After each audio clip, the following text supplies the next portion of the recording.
All right. So one way of describing what I want to do today is explain the title of the handout. It says Minimal Two-Sorted Deontic Bilateral Pragmatic Metavocabulary and the Role of Reason Relations in It. Now I put that as a title not because I think that's intelligible just the way it stands, but just so it's marking the different bits of what I do want to talk about. So remember last time I introduced the vocabulary, talked about how we can think about philosophy in terms of vocabularies, but also rehearsed some of the more interesting, tantalizing uses of the vocabulary that my Dr. Father Rorty suggested in terms of the capacity of discursive creatures to transform themselves by adopting a new vocabulary, by redescribing themselves, and suggested that he was pointing to a connection between discursiveness and a positive notion of freedom, freedom to, that points us to the new capacities that discursive practices, that coming into being able to participate in discursive practices gives us.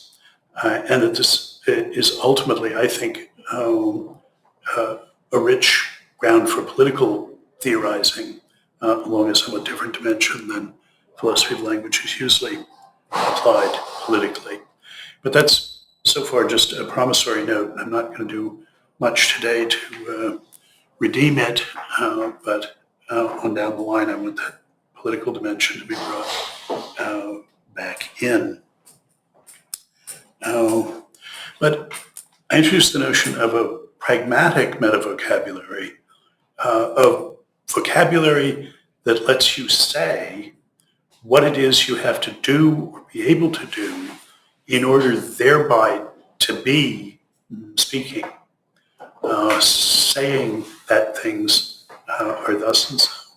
And I rehearsed a little bit of the history of the notion of a pragmatic metavocabulary, and then at the end offered a toy model of a pragmatic metavocabulary in the finite state automata case, and showed that even in that very spare case, where by vocabulary you just mean some subset of the universe generated by an alphabet,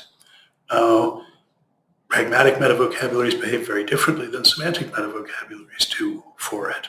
So that was meant to tantalize us, to suggest, and if we could get a full-blown one, a notion of vocabulary that includes reason relations, the one we're going to exploit in the book, that we might find interesting new stuff too. And so today I want to fill that thought in and offer a concrete pragmatic metavocabulary. And one of the things I think is interesting in a sort of sociological sense is how if you look at the pragmatic metavocabulary I'll have on the table by the end of the session today and ask, well, and what are its rivals? What are the alternative pragmatic metavocabularies that we're given that don't, say, emphasize reasons as much as I'm going to do? What are the alternatives? And I think you'll be hard-pressed to find any. Pragmatics is a living subdiscipline in linguistics, but this isn't what they're doing when they're doing pragmatics. They're thinking of pragmatics as a dimension of a linguistic study that doesn't involve, to my mind, in my eyes, it doesn't involve thinking fundamentally about what talking is in the way that I think we ought to do. And maybe that's because they're scientists and we're philosophers, don't know. Here's the way I think about language. First of all, from a pragmatic point of view about what we're doing when we're talking. language is the medium of sapience, a kind of consciousness that should be distinguished from sentience. Sentience is being aware in the sense of being awake. At least there's a difference between being awake and being asleep, how you respond to things under those circumstances. Sentience is a matter of raw feels.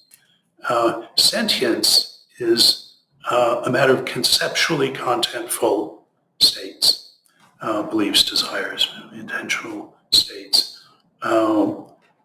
States such as the belief that things are thus and so.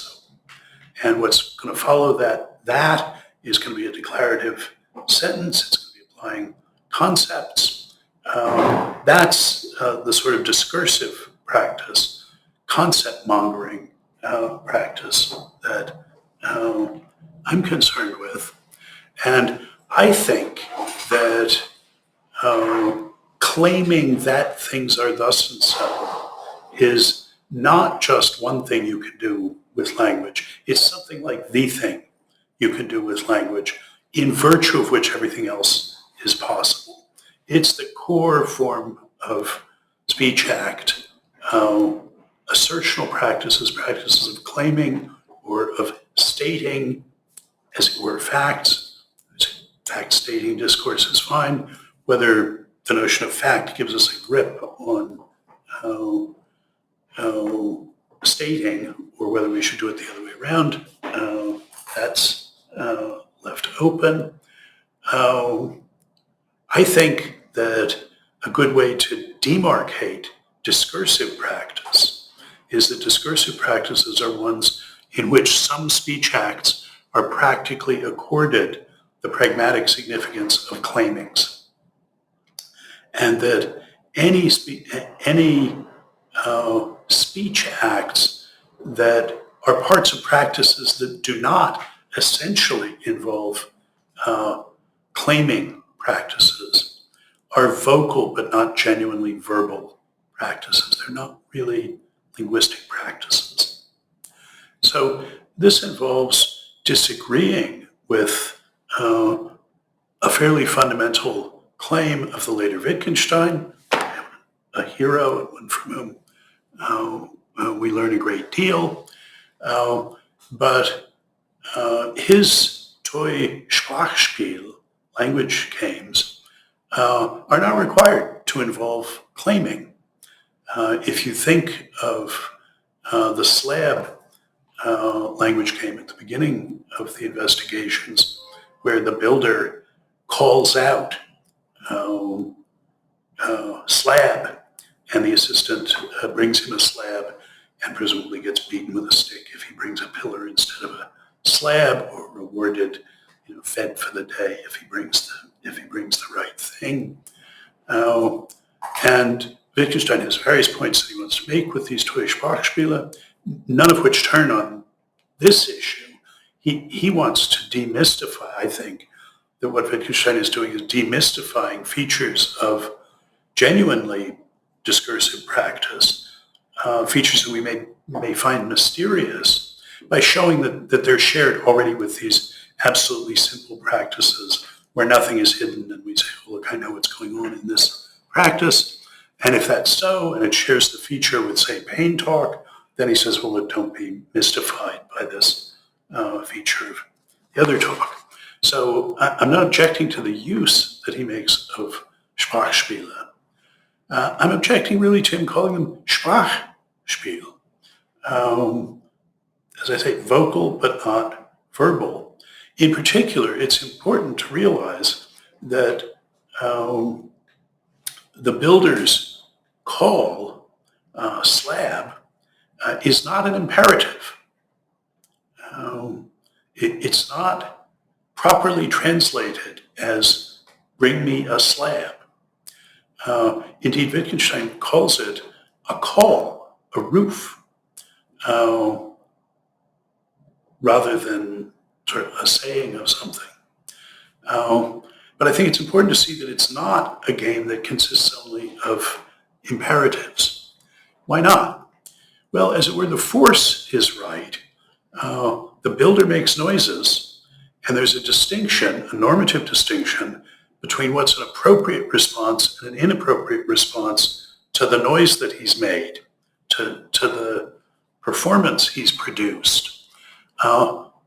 There's a distinction between appropriate and inappropriate responses on the part of his assistant.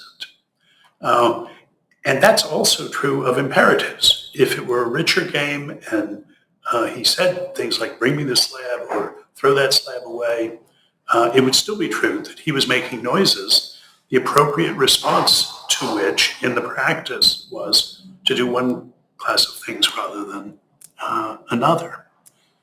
Something parenthetically we might think about in terms of the finite state automata, that is, of the things they do, that universe of practical possibilities is divided into the ones that are in the vocabulary appropriate and the ones that aren't, even for these simple Spiele.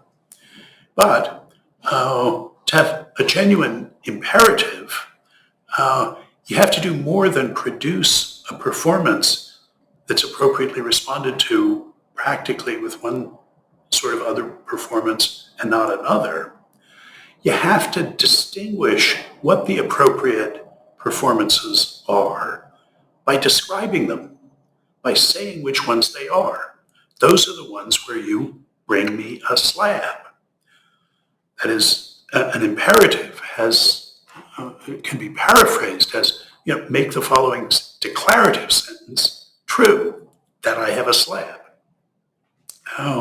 You can't have imperatives in a language that doesn't have declaratives. You can't say shut the door in an idiom in which you can't say the door is shut. That is, true imperatives require not just that force, that their freestanding utterance is appropriately responded to practically by producing one kind of performance, not another. It also requires that you say what the appropriate performances are. That's critical. If you understand the vocabulary that's being used, then you know what the appropriate response to saying, bring me a slab is. Because you've grasped the concept. Slab can describe some things as slabs, others as not. Wittgenstein, in his initial Sprachspiel, doesn't have any of that apparatus. And as I say, for the point he's using it for, he doesn't need to. But there's a bright line between language games that are really language games, in that some performances are practically accorded the significance of claimings that things are thus and so, and the others. The notion that what's criterial of being a language, or what demarcates genuinely discursive practices, is assertional performances, that some performances are accorded the significance of claimings. That's what I call declarativism. And it's a controversial view. One of Seller's last students at Pitt, Chris Gauker, wrote a book trying to do everything with imperatives. I've just gestured at an argument why I think that's not, in the end, a foundation for a story. And other people have claimed that, look, all sorts of stuff comes together, and declaratives are part of that conglomeration of stuff you have to have in order to have a language, but not a privileged, not playing a privileged role in it.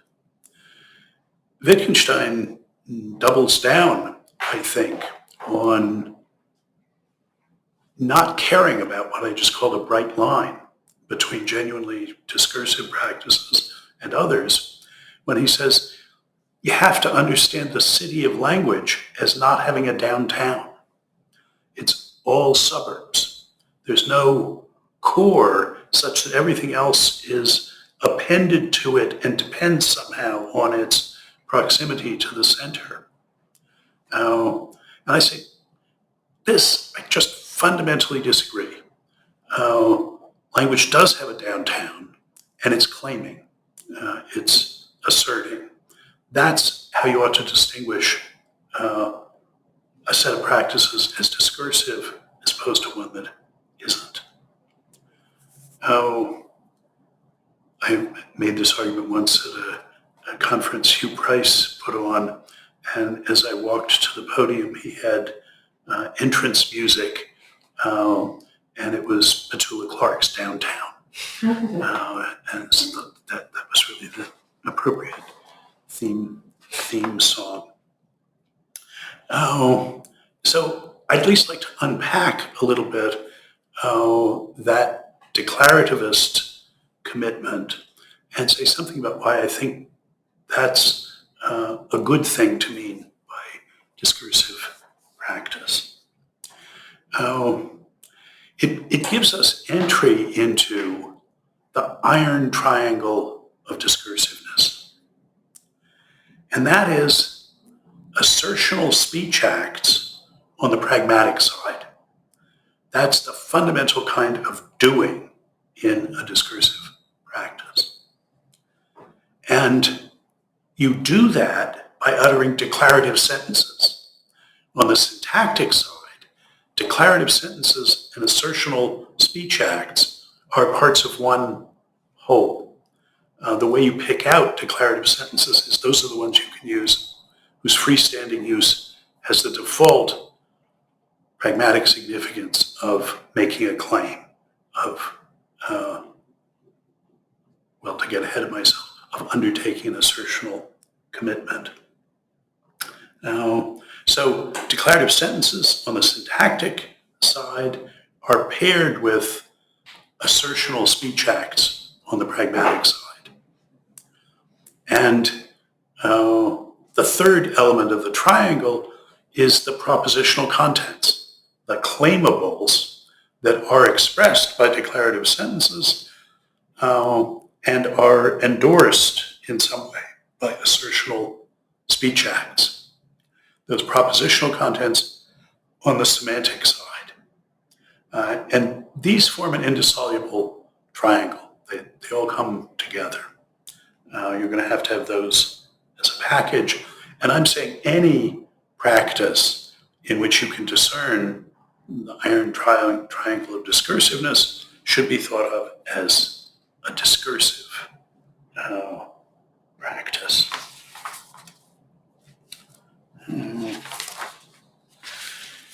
Yeah.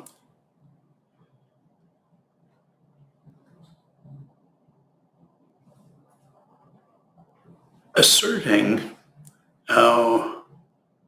can be thought of as taking true, as the overt expression of taking a claimable expressed by a declarative sentence to be true.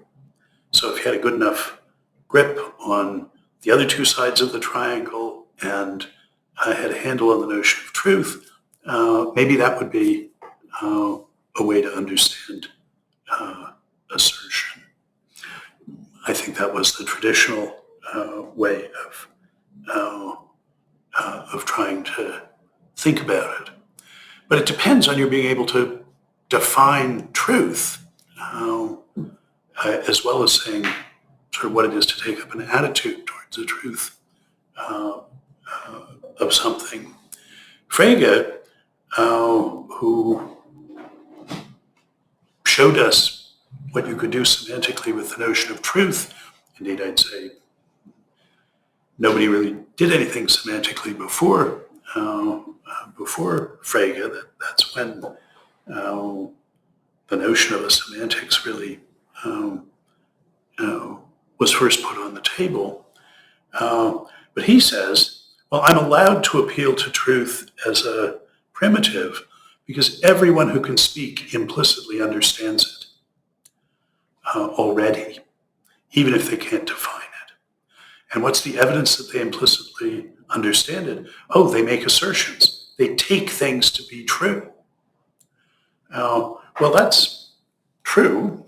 That's a correct description of things, but it's actually reverting to the pragmatics, isn't it? It's saying that engaging in assertional practices is what gives us our implicit understanding of truth.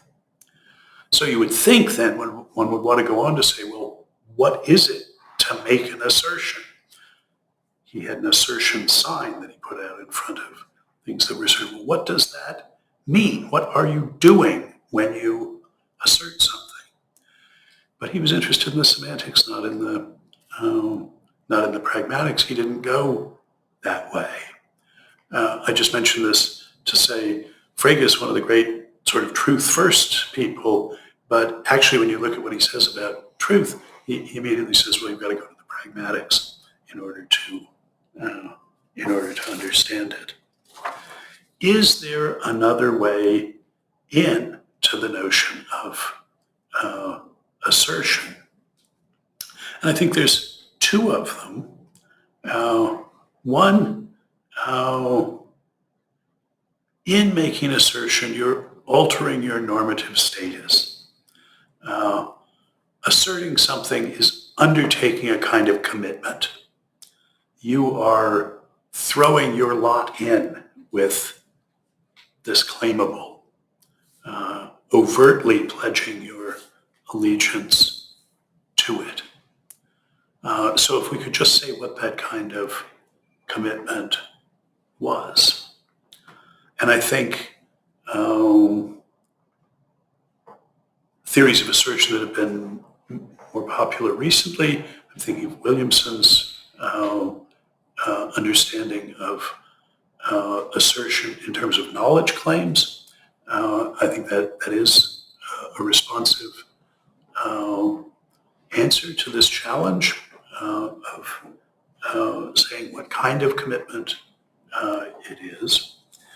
And the Williamson view also has the virtue of acknowledging the other dimension, the other way that I think you might find entry into the iron triangle of discursiveness, which is through reasons. That is, I take it, the essence of the Williamson view in claiming that in saying that snow is white, I've made a knowledge claim. So I've not just endorsed it as true, but I've claimed to know it. Well, that's an issue of justification of the reasons that I have for it. So I think Tim is right to see that that's an essential element of assertion. I think one ought to understand this element first and then knowledge on down the line, but that's a relatively parochial distinction. If you remember, at the end of our first meeting, when I was talking about what I called the basic discursive bipolarity, when you think about the truth values, first you see that they exclude one another, and that's a symmetric relation between them. But more subtly, there's an asymmetry between them, in that truth is the good one. It's the one you want. It's the goal. And how are we to approach that? And I suggested that the way we get a grip on it in logic, for instance, in multi-valued logics, is to see truth as picked out and distinguished from other truth values by its role in inference, in defining the validity or the goodness of an implication, where you say, good implications preserve truth. They never take us from premises that are true to a conclusion that isn't true. And in that role, the role that in multi-valued logic distinguishes among the multi-values that can be assigned to sentences, distinguishes some of them as designated values. The designated values are the ones used to define consequence, the goodness of consequence. Preservation of designated values is what determines a good consequence and distinguishes it from something that doesn't follow. That is, the asymmetry between the truth values is rooted in the role in reasoning that they play. I mean, I went on to suggest, though this is only a gnomic utterance at this point, that actually more fundamental expressions of the basic discursive bipolarity, more fundamental than the distinction between truth and falsity, or on the pragmatic side, between acceptance and rejection, attitudes of taking true and taking false. More fundamental than that was the distinction of two kinds of reason relation, implication and incompatibility. Incompatibility is de jure symmetric. That's the exclusion element that we see when it's expressed in the truth functional semantic setting as saying, look, the important thing about, to begin with, about the truth values is that they exclude one another. But then to see the asymmetry between them, we have to move from thinking about incompatibility to thinking about implication. And it's the role in implication that distinguishes them. So I'm saying if you think hard, even from a truth value perspective, the notion of what's a reason for what, of implications of good reasoning, comes to the front. And I think that the second element in understanding the notion of assertion, the speech act of assertion, it's some kind of commitment, some kind of normative change of normative status that you're undertaking. Yeah, and it's essentially, and not just accidentally, a matter of reasons. The speech act of asserting has to be understood in the context that includes practices of giving reasons for and against those assertions. There's a crucial critical dimension to discursive practice as such. So I'm saying it's essential to thinking about claimings that some claimings can serve as reasons for other ones. And the claiming I'm just making, we can distinguish between the claimings that it's a reason for and the ones that it's a reason against, the ones that follow from it or the ones that are incompatible with it. In the end, assertings are fodder for inferrings. Assertings are the positions, inferrings are the movements, but you can't understand the position as having the significance it does unless you understand it in terms of the moves that you can make to it and from it.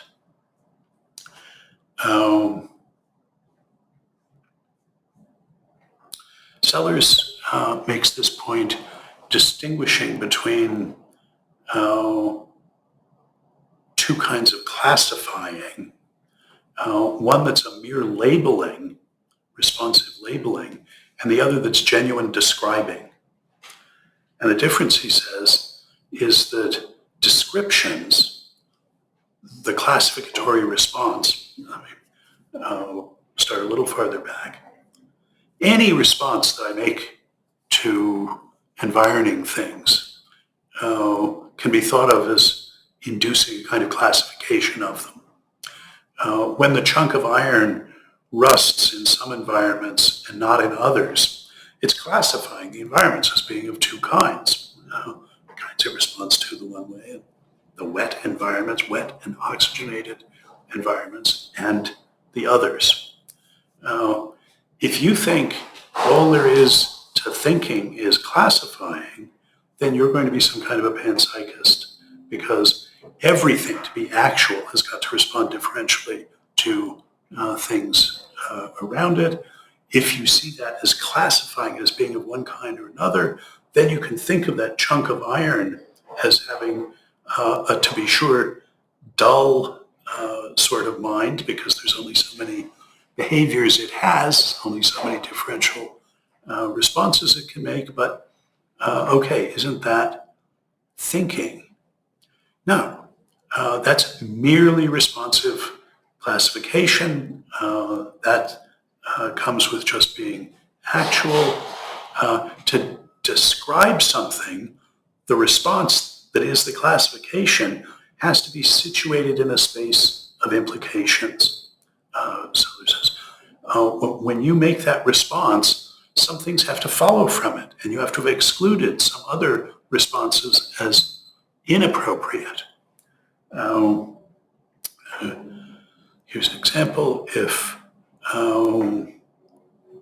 I've labeled the boxes in the attic by putting red stickers on some of them and green stickers on some of them and yellow stickers on the other, you would be able to respond differentially to this if I said, look, let's move all the red ones over to the right side and the green ones over to the left. You know how to do that.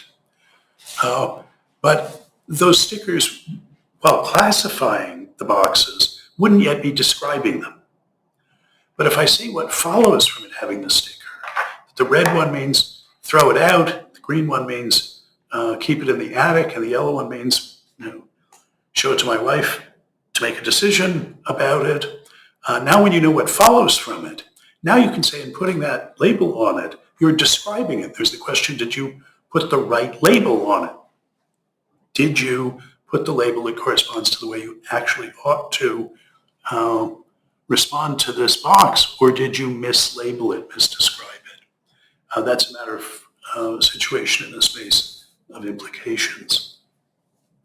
Parenthetically, just to register this for the future, Sellers immediately goes on to argue that those implications have to be subjunctively robust implications. That is, that this follows under certain circumstances, but under other circumstances, something else follows. And just as grasping the description requires having at least a rough practical capacity to distinguish between the things it does apply to and the things it doesn't, and at least a rough practical capacity to distinguish between what follows from this label, this description applying to it, and what's incompatible with it.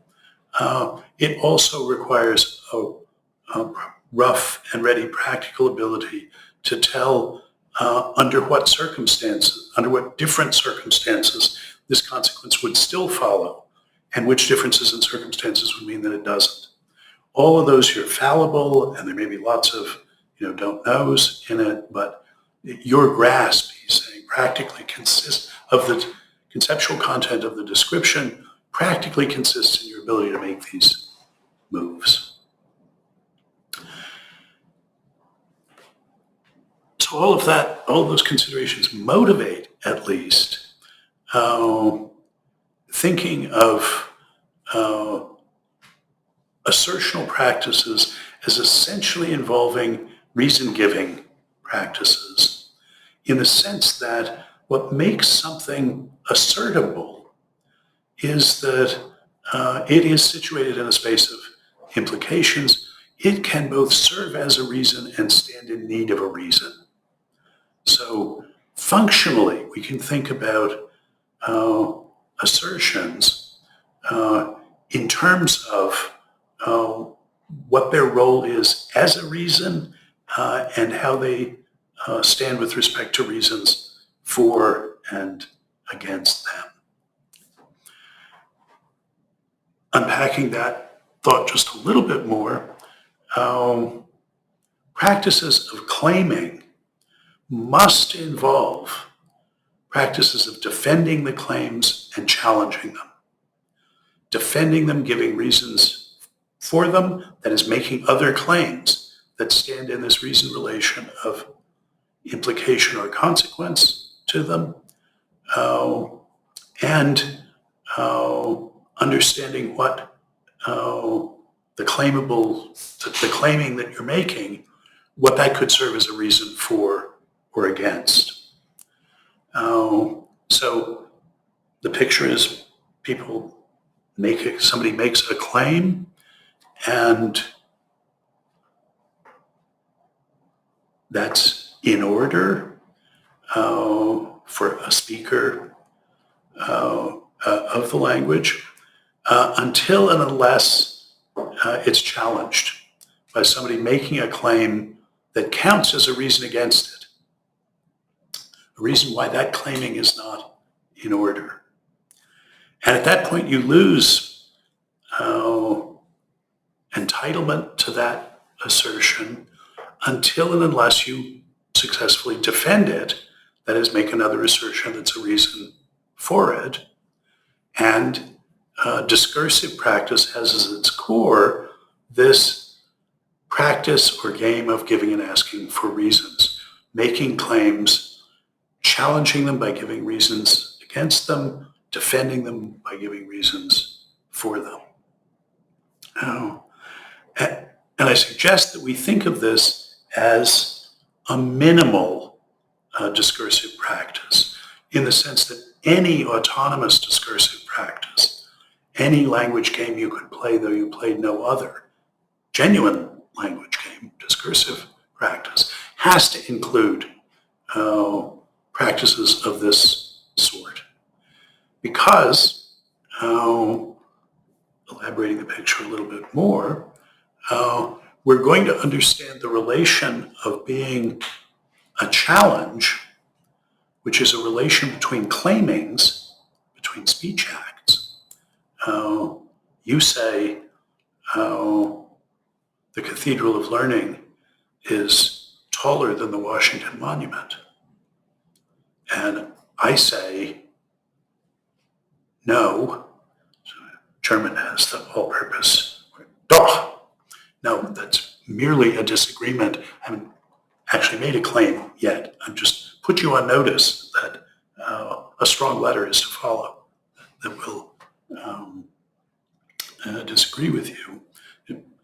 But I'm thinking of just making a contrary claim. So I say, no, the Cathedral of Learning is taller than the Washington Monument. I forget which way I said it before. Background for this example, they're both exactly 555 feet tall. So remarkable thing. I disagree with you nonetheless. That's a relation between claimings. I've made a claiming. You've made a claim in response to your claiming. Mine was a challenge to it, provided a reason against it. And you come back and say, no, this was measured, and you make another claim that's defending, that's a justification of your claim. Two things about this. If you think of things this way, the minimal structure of justification is a default and challenge structure of entitlement to claims. That if I make a claim, I'm a competent native speaker, the presumption is it's in order. If I say the lights turned red, or it's raining, or whatever, I have a sort of default entitlement. It's okay for me to do that. I'm in bounds normatively when I do that, until and unless somebody's entitled to a challenge. Just saying any wild thing that they can't be entitled to, or that you can immediately challenge yourself, that doesn't undercut it. But in the eyes of a scorekeeper, if you've made a claim that is really incompatible with mine, that really is a reason against it, okay, now you put it in question, and now we need to see, can you justify yours better than he can justify his? That's the game we play, the game of giving and asking for reasons. But that's a relation between the claimings. But we can understand implication or consequence as the relation between the claimables that are held. We can say, well, the reason claim 2 counted as a challenge to claim 1, the reason we can see it as, or what we're doing when we see it as providing a reason against that claiming is that there's this relation between the claimables of implication or consequence. Sorry, for a challenge, it's got to be incompatibility. Reason for is implication. Reason against is incompatibility. But if you think about the iron triangle of discursiveness, there's a relation on the pragmatic side of being a reason for and against, claiming speech acts being reasons for and against other claimings. And we can see a semantic relation among the claimables now, the semantic contents of incompatibility or implication. And parenthetically, our paradigms for those reason relations are the logical ones, but that's, as it were, at this point, a psychological matter rather than a conceptual one. What's the relation between logical consequence and consequence, between logically good reasons and just reasons? So far, not doing logic, so not addressing that issue. But here's a way in to think about assertional practices. A default and challenge structure of justification or entitlement, practices of giving reasons for and against claimings as an essential part of what confers the functional role on some performances of being claimings. Before I pass on from the default and challenge structure, this is a way of addressing sort of proleptically eventual epistemological worries, skeptical worries, and so on. The picture is there can be sort of background normative statuses, default normative statuses. If you don't know that I'm colorblind and I say that the thing is red, well, you take it that it's probably red. I have a right to say that. But when you find out I'm red-green colorblind, then you say, well, he can't tell just by looking at things whether they're red or not. And he's not going to be entitled to that. But there's a default status. We could call it a positive justificatory status or just a being in bounds that you get for free for being in the community, which might be the community of physicists who can tell mu mesons when they see them in bubble chambers. If I walk in and say, oh, is that a mu meson? No reason to think I can tell. But if the young physicist says it, she's entitled to it just by saying it. But this critical dimension of discursive practice says, but that's always potentially up for grabs. So you make the claim, but you may be called on to justify it, to engage in a practice of giving reasons for it and responding to challenges. You get into skeptical troubles epistemologically if you think the only way you can have a positive justificatory status is to have justified your claim, have gone through this practice. Then you embark on regress. Okay, so I said we were going to go on a hunt for reason relations in pragmatic metavocabularies. And I've sketched how one might do that.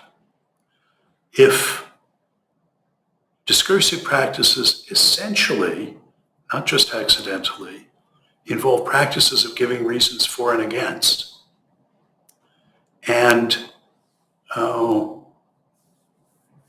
the semantic correlate of practices of giving reasons for and against is reason relations among the claimables, relations of implication. If P implies Q, then, other things being equal, P, asserting that P is a reason for asserting that Q, if asserting that P is incompatible, if P is incompatible with Q, then asserting that P is giving a reason against asserting that Q. So perhaps we can drill down from an account of what practitioners are doing in the pragmatic metavocabulary to get a handle on the role that we're taking those reason relations to play in our description of the practitioners as engaging in this kind of game. So, I mean, I don't take myself to have argued for a view like this in a sort of knockdown way. I've motivated the different pieces, but mostly I want to get this candidate for the large shape of a pragmatic metavocabulary out on the table so we can look at it.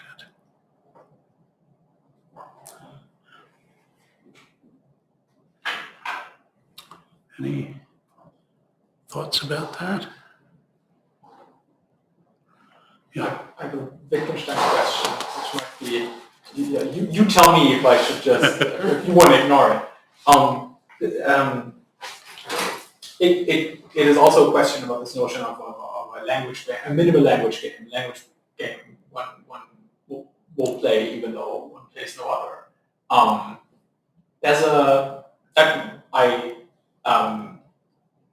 I totally get your story about your disagreement with the inferences Wittgenstein draws on the nature of language from his toy language games. I'm interested in a sort of a feature of Wittgenstein's treatment, and that's that where Wittgenstein gives us in section 2 of the investigations or something, the builder's language game for the first time, gives us the 4 pieces of vocabulary that they have and a description of what they do with it. He notoriously closes this description by saying, think of this as a complete language, right? And when and now this should strike us all as weird, and sure enough, later when he brings in the ancient city as a metaphor, he tells us that there's no such thing as a complete language. And the ancient city comes in as this metaphor which describes how we can always build new suburbs. A language, much like a city, will always expand either in very neat, pre-planned ways or in very in sort of like motley new ways. How does your story interact with this sort of theme, the theme of completeness of language? To my mind, inferentialism, like your normative inferentialism, has gives us as a boon sort of a story about how each and every move we make in a language game is sort of bound up with many other moves, and we can inferentially articulate some of those connections. But now the notion of a minimal language game seems to me to kind of presume that we could say something about complete languages that sort of ignores this projection. Completeness here can mean 2 things. Yeah. I mean, the sense it's relevant to autonomous discursive practices is a sort of self-sufficiency. Mm-hmm. Can you do this though you do nothing else? Right. And look, the builder and his assistant, be a boring life, but that could be, their only interaction is like that. It's a game they could play, though they played no other. I just don't see any reason to call it a Sprachspiel, right. Vocal, not verbal, because they can't say anything in it. But when he's later on denying the existence of a complete language game, he's contesting something. Well, here's my thought. When I first was a graduate student at Princeton, talking to Rorty, and I said, look, I'm a philosopher, but I'm interested in more stuff. What courses should I audit sort of around? And he said, well, Clifford Geertz is doing his introduction his graduate introduction to anthropology for the anthropology graduate students. You know who he is, go to his class. And so I went, and at the first one, Geertz is talking about culture. That's the subject of anthropology. And it turns out that essential to culture is a language. What's a language? And he said, a language is a symbol system in which everything can be said.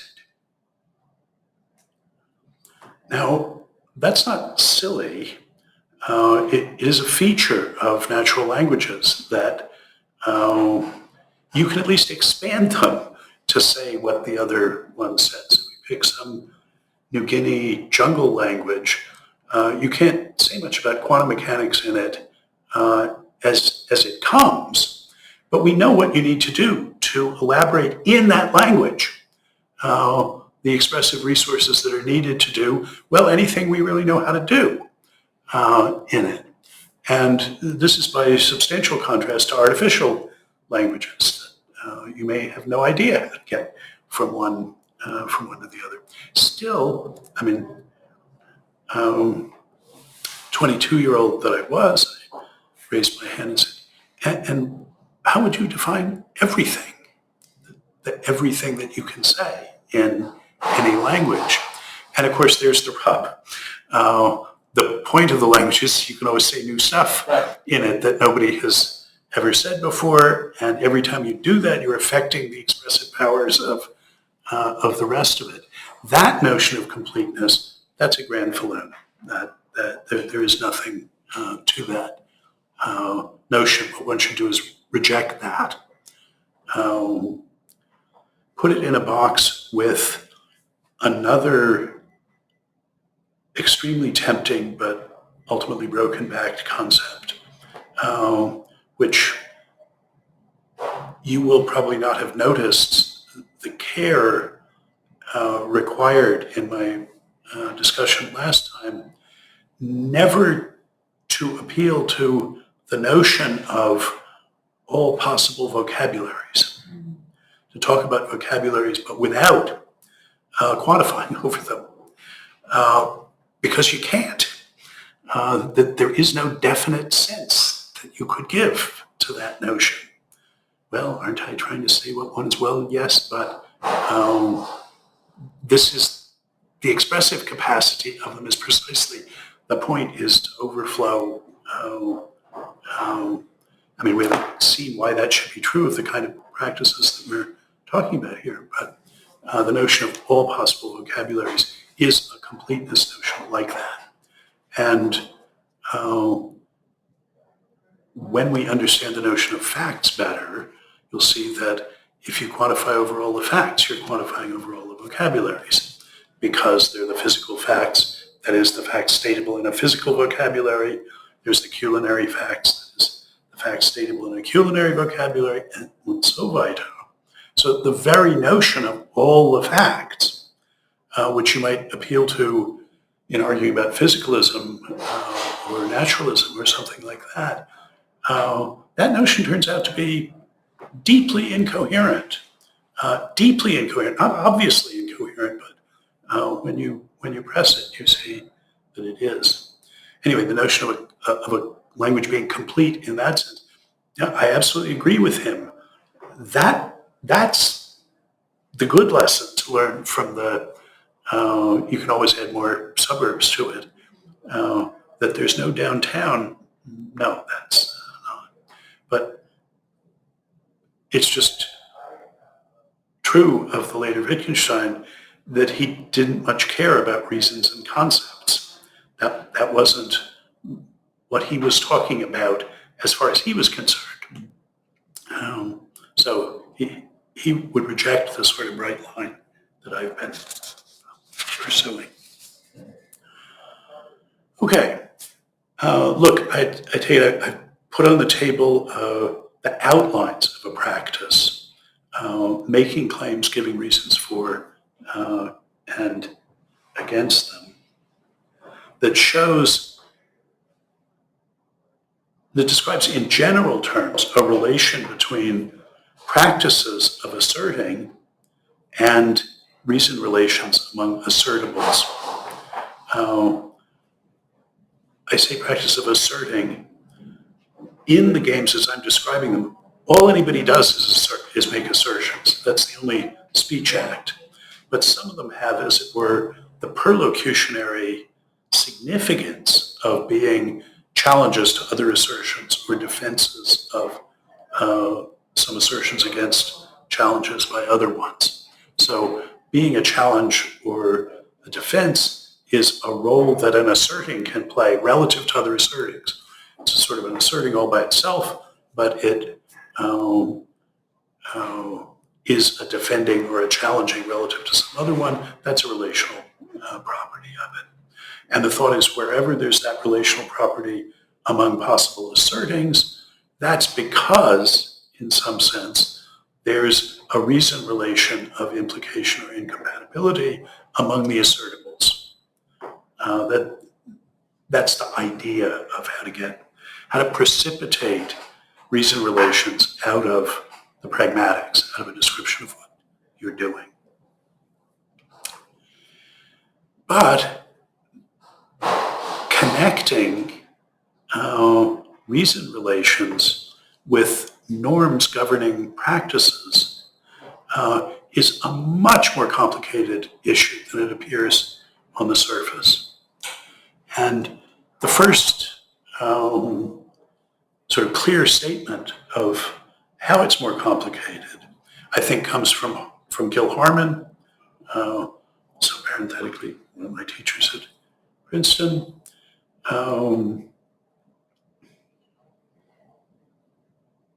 It's one of the conceits of this course that we're only reading things by recent Ph.D. Students, and I'm thinking about all of my graduate student teachers that I'm talking about. Apparently, an academic career is a dedicant cut between what your teachers were thinking about and what your students are thinking about. You sort of eliminate the middleman here. Anyway, Harman says, pitches this story initially in aid of an outrageous claim, the claim that there is no such thing as deductive reasoning. Well, if there were, surely a paradigm of it would be reasoning according to modus ponens. So you say, if P then Q, and P, therefore Q. There's an instance of deductive reasoning. I believe that if P then Q, I believe that P, so I should conclude Q. And he says, well, that's what deductive reasoning would be, all right, but it would be really bad. You might have much better evidence against Q than you have for either P or the conditional. And in that case, when you see that the P and if P then Q imply Q, what you should do is give up one of P or if P then Q, not accept Q. The deductive inferential relations don't tell you what to do. They don't tell you what you ought to believe. At most, we can say there's a deductive implication relation, modus ponens, that relates P and if P then Q and Q, that says that something like it's bad to believe all of P, if P then Q and not Q, but which one should you, as far as the dynamics of belief revision is concerned, it's a constraint, not an instruction. So he says, logic is about these sort of overall features of constellations of claimables. But what is its relation to norms for actually doing anything? And he said, well, we could talk about it as constraining it, but that's about all we could say. That is, I take it, he's saying, look, you have to distinguish between practices of giving reasons for and against and the underlying reason relations among the claimables, those reason relations of implication and incompatibility among the claimables, those constrain what's appropriate behavior in the game of giving and asking for reasons, but they don't determine it. They don't tell you what to do. So how are we to think of those norms? And I think this is the founding, the discovery of what I've been calling reason relations. That is, Harman here is saying what the topic of Wolf's and my book is. The topic is reason relations, but he's telling us what those are, and doing so by distinguishing between those reason relations and the norms that govern belief revision, and pointing out that we don't understand what the connection between those is, that there's a big step to be taken after you understand all the reason relations among all of your claims and other claims that you've not committed yourself to. You can understand all those reason relations, and now you find yourself, okay, he's thinking these as exclusively logical reason relations, but just omit that word from it for these discussions. But he's saying, but that's got to guide somehow in what you do when you find you have to change your beliefs, but we don't understand how. So Harman argues this in the early 80s. 20 years later, John McFarlane, Ph.D., and this was very soon after he was out of Pitt, that he wrote this article, which created a subfield of philosophy, or a sub-subfield. And his summary, I think this is on your handout, it turns out to be surprisingly hard to say how facts about the validity of inferences are related to norms for reasoning. And so set a task. Well, what can we say about that? And his article is in many ways a paradigm of careful consecutive philosophical thought. And I wanted to illustrate that. In the service of illustrating that, I've pulled out the core of the argument onto the handout here. He says, what we're looking for is a bridge principle of the form. If A and B imply C, then some normative claim about believing A, B, and C.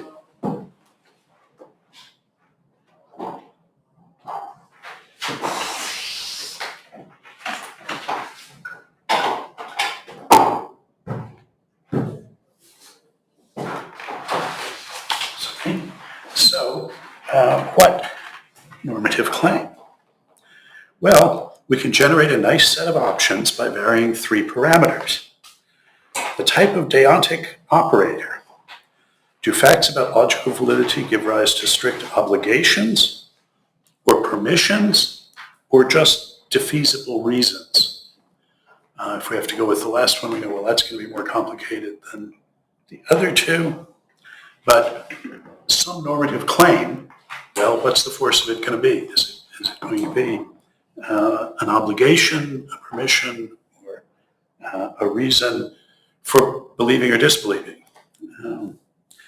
Polarity. Are these obligations, permissions, or reasons to believe or merely not to disbelieve? Now, he uses disbelief to mean rejection, not just non-belief. So he's thinking of these two attitudes that you could have, of acceptance or rejection, So he's saying belief or disbelief. That's in his idiom. So his disbelief is rejecting or denying. And then, most subtly, the scope of the deontic operator. The norms are in some sense conditional. There's some attitude toward the premises and some attitude toward the conclusion. And if you've got those, then you know what you do. The scope of the deontic operator. What one ought, may, or has reason to believe with respect to C depends somehow on what one believes or ought, may, or has reason to believe with respect to A and B. But we can ask, does the deontic operator govern the consequent? That is, if you're in this position, then you ought to have the following attitudes towards C. Or does it govern both of them? It's saying, no, it ought to be the case that if you have this attitude toward the premises, then you have this other attitude toward the conclusions. That's the whole conditional, that's his third one. Or is it both the antecedent? If you're in this normative status with respect to the premises, then you ought to be in this normative status with respect to the conclusions. And so he just marches through, let's combine these and think about what the advantages and disadvantages of all of them are. Ultimately, he considers 36 options. So thinking consecutively about it. But this is table 1. So just so you can read this, if A and B imply C, then, so the first set is where we have the deontic operator is strict obligation. That's C. And we have a set of those alternatives. And we have the deontic operator we start off with the deontic operator embedded in the consequent. We consider under B the deontic operator embedded in both the antecedent and the consequent. And W, the deontic operator, scopes over the whole conditional. So the B is for both, the W is for whole, the C is for consequent. And then within that, which deontic operator is it? Obligation, permission, or reason. And then within that, is it to be understood in terms of acceptance or rejection? So those three, with 3 subcategories, each of which has 2, that's 18 alternatives. And he throws in one that says, well, is it possible if in some of these it matters that you know that A holds or whatever, and throwing the K operator in at various places doubles the number of alternatives. That's how we get to 36. I'm going to ignore the other 18, the ones that involve the epistemic operator here. But then he says, okay, taking our start from the Harman, what sort of considerations make one of these attractive or unattractive as a reading of the normative significance of logical validities? And he has 5, the fourth of which only involves the knowledge case, so I'm going to put that to one side. Excessive demands. So WO plus, which is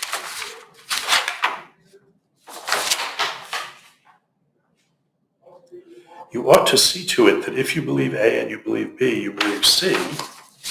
Well, that requires you that you ought to either to cease believing the axioms of piano arithmetic or come to believe all the theorems as well. And that's too much. We can't be obliged to believe all the consequences of our beliefs. The paradox of the preface, the strictness test, and logical obtuseness.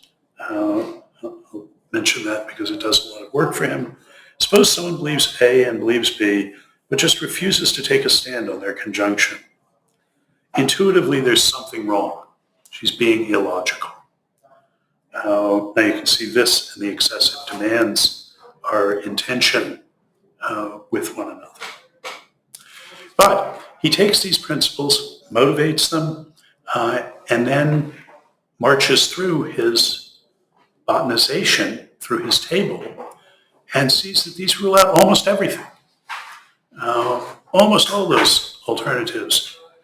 Really, I think it's the excessive demands and the logical obtuseness, but the other ones fit in there as well. His own temptation, he says, is to go for a combination of WO minus and WR plus.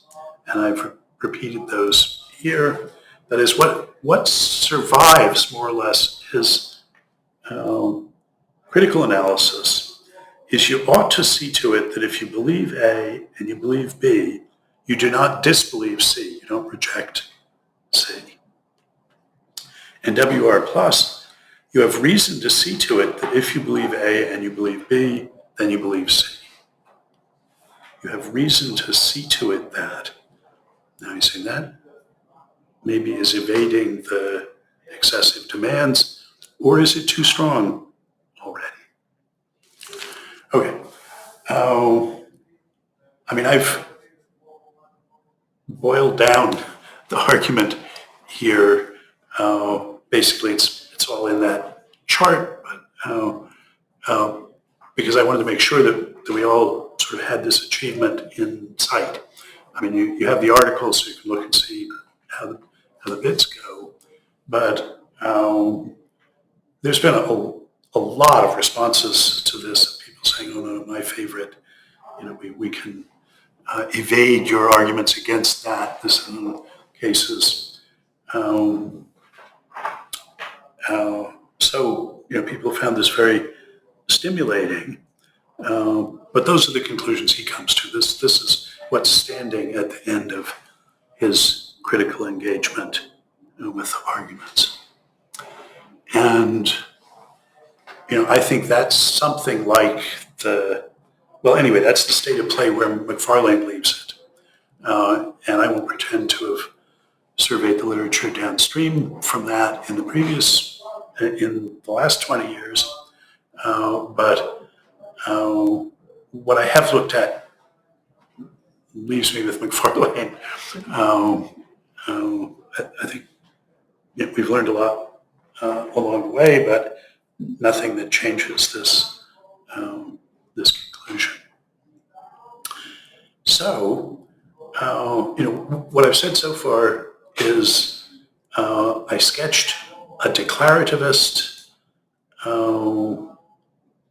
view that sees the iron triangle of discursiveness as a minimal, essential, criterial, demarcating discursive practice, and that sees giving and asking for reasons as essential to assertional practice, and that gives us a route to reason relations of implication and incompatibility as playing a normative role in deciding what's a reason for and against what.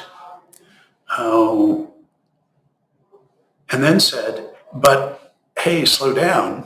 We've learned that there's a landmine here, that the relation between a reason relation of implication or incompatibility, we'll see, even though he and Harman don't talk about that. People just talk about consequence when the two are sort of on a par and both needed. We say, look, there's a real issue here. And at the end of Harman, well, we don't know what to say about it. And then Macfarlane comes in and says, well, it's going to be really tough to say anything because here's a plausible map of the alternatives, and almost all of them have got devastating objections to them. This is what seems to survive. Well, okay, can we take that lesson and go back to the assertional practice and say something more determinate now about the relation between the norms and these reason relations.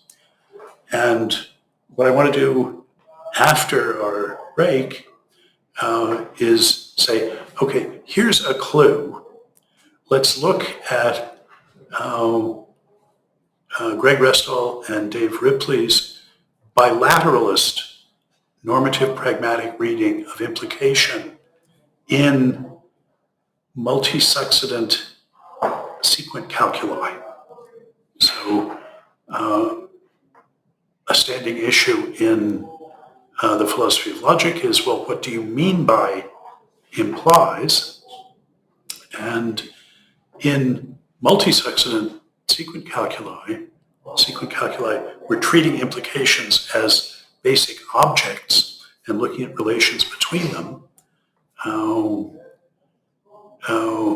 But it turns out an important difference, right, from Gensen is whether you allow multiple conclusions or single conclusions.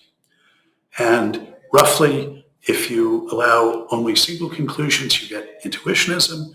If you allow multiple conclusions, you get classical logic, with that being the only difference. All the same rules of the logic, the same definitions, but you apply those definitions where you only allow one conclusion, and you get intuitionism. And if you allow multiple conclusions, you get classical logic.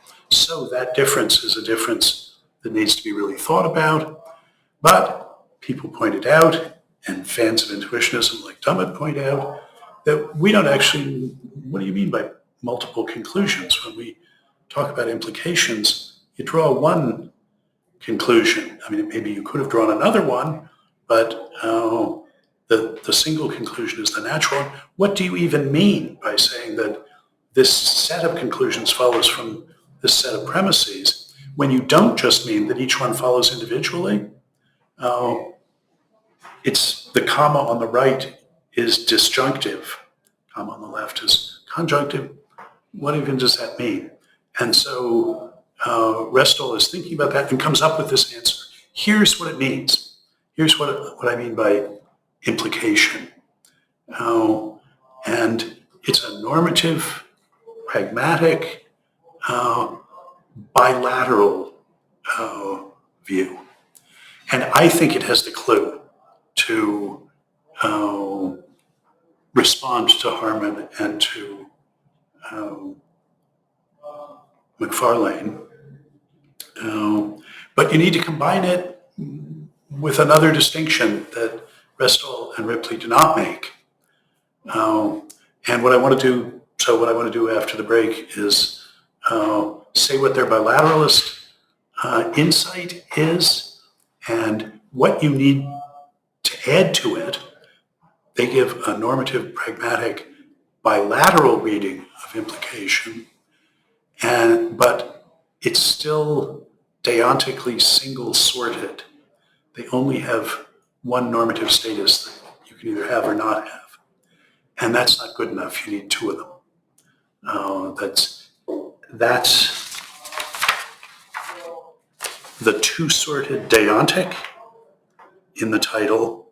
We've talked about minimal, and I will say what bilateral pragmatic metavocabulary means. So the story I want to tell is how if you take Restall and Ripley's idea on board and another one that they didn't have, which happily enough comes from making it explicit, if you put those together, you can get a satisfying account of what reason relations are in terms that can be formulated entirely in a pragmatic metavocabulary. So it's going to give us our grip on what reason relations are. Okay, it's 2:23. So let's come back at 2:38.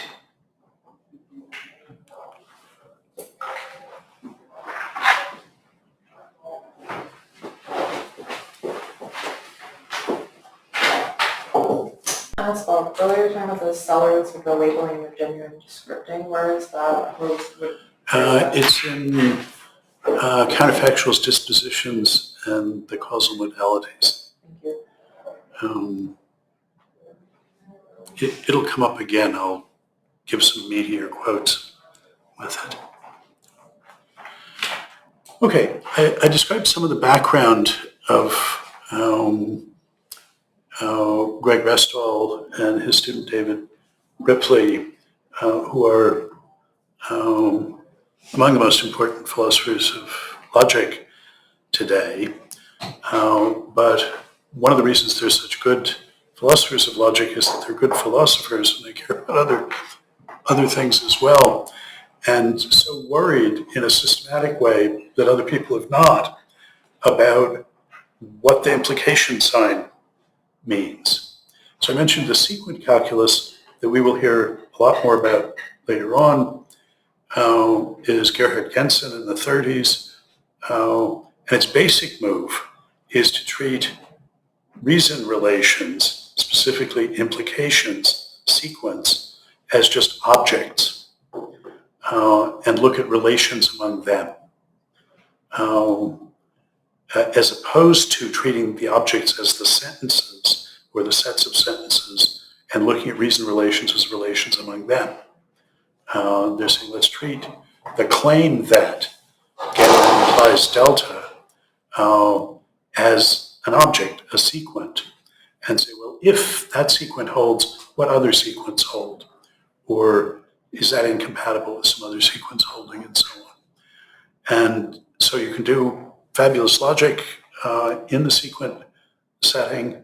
That's what we do in chapter 3. And Restall and Ripley worried then, yes, but what do we mean by the implication? What is that? And this becomes particularly urgent if you're open to the idea that there can be substructural reason relations. So there can be reason relations that were non-monotonic or not implication relations that were not transitive, say. Well, for instance, you get transitivity for free if you treat an implication, if you understand an implication as being good in terms of the preservation of some property from the premises to the conclusion. If that's what you've got, then you should be able to string these things together and that property will be preserved all the way across.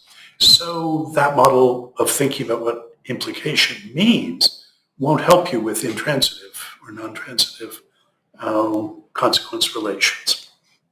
You need some other picture of it. What could it be? And they started with a basic philosophical claim. And that is a reflection of the basic discursive bipolarity. They say, look, there are two attitudes that you can take up to any claimable. You can accept it or you can reject it. Accepting it expressed in asserting it, rejecting it expressed in denying it. But that opposition between them is fundamental.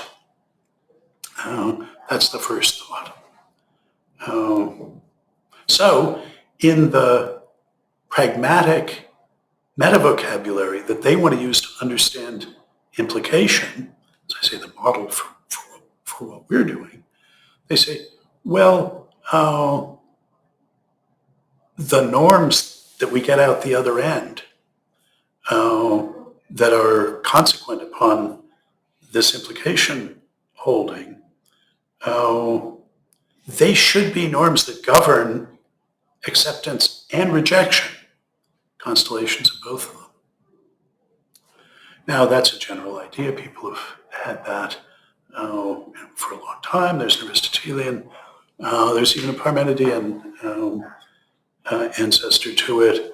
If you think about the recent book by one of our Ph.D.s, Irad Kimhi, Thinking and Being, is about judging as an essentially two-sided capacity that you can accept or reject. And you'll find that Kimhi book is a profound meditation on that distinction. Second thought that they had, and this is so suggestive and useful a thought, I'm still in awe of it. It's maybe more easily accessible to people coming from the logic side than people coming from the philosophy of language side. But that is their idea, that distinction between acceptance and rejection is fundamentally and essentially lined up with the distinction between premises and conclusions.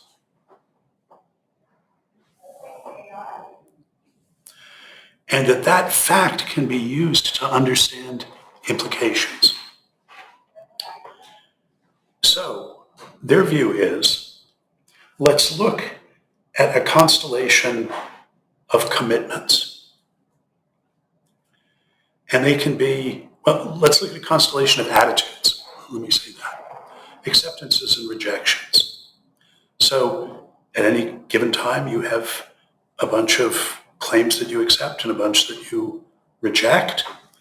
And the norms we're going to look at are norms for assessing a whole constellation of commitments. Sorry, a whole constellation of attitudes, that is, of acceptances and rejections.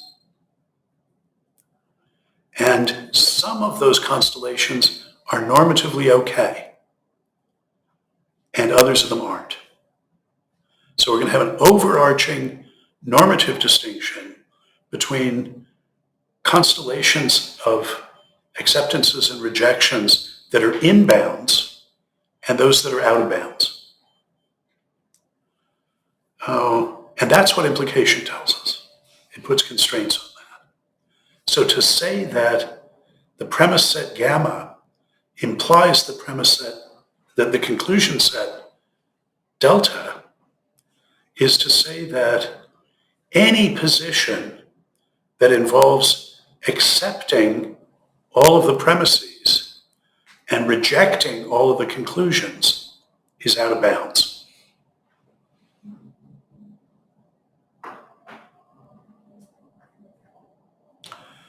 So this is a reading of the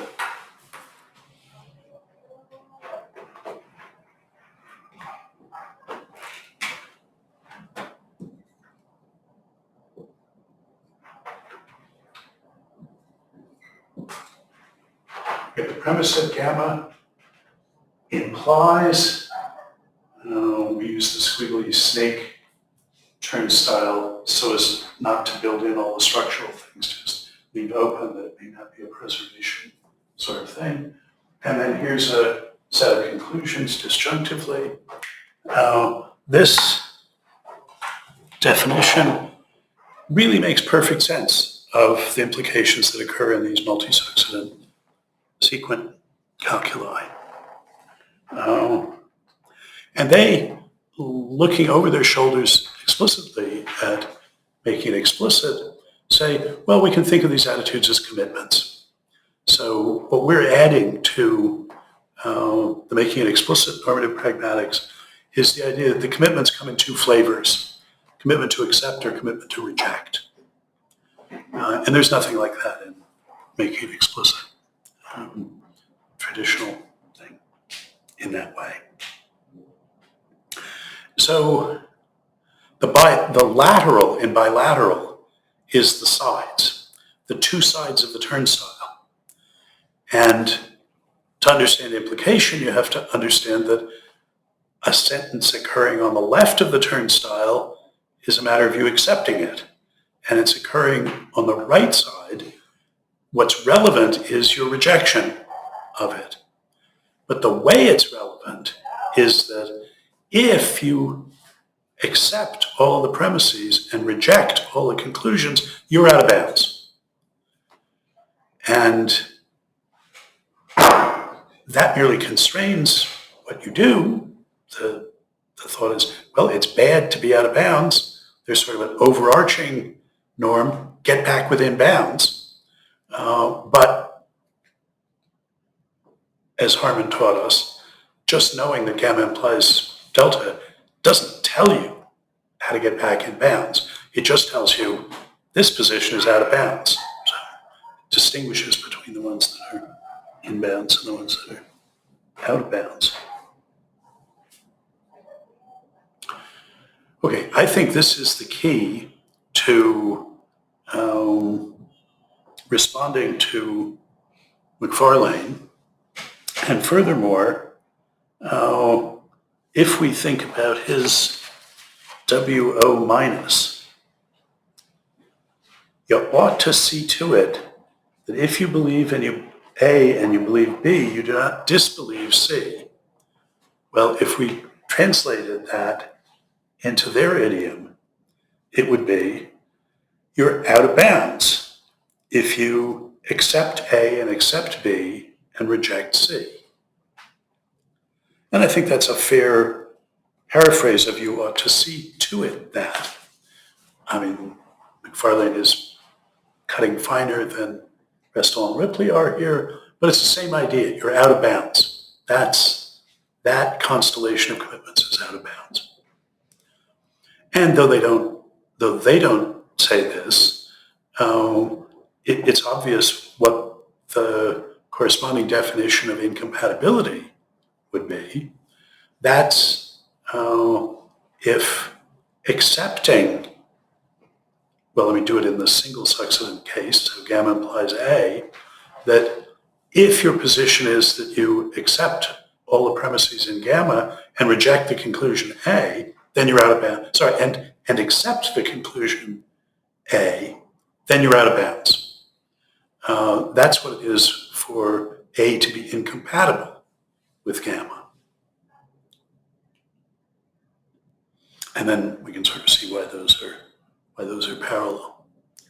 Now, I think that to make this work, we need a further distinction that doesn't come from thinking about the sequent calculus, but from thinking a little bit more about practices of giving and asking for reasons. And that is, Restall and Ripley are trying to do things with one normative notion, being in bounds or out of bounds. And you can get a lot from that, but you can't get everything. The in-bounds, out-of-bounds, appropriate, inappropriate, correct, incorrect. We've got one status that you can either have or not have. That's what they're trying to work with.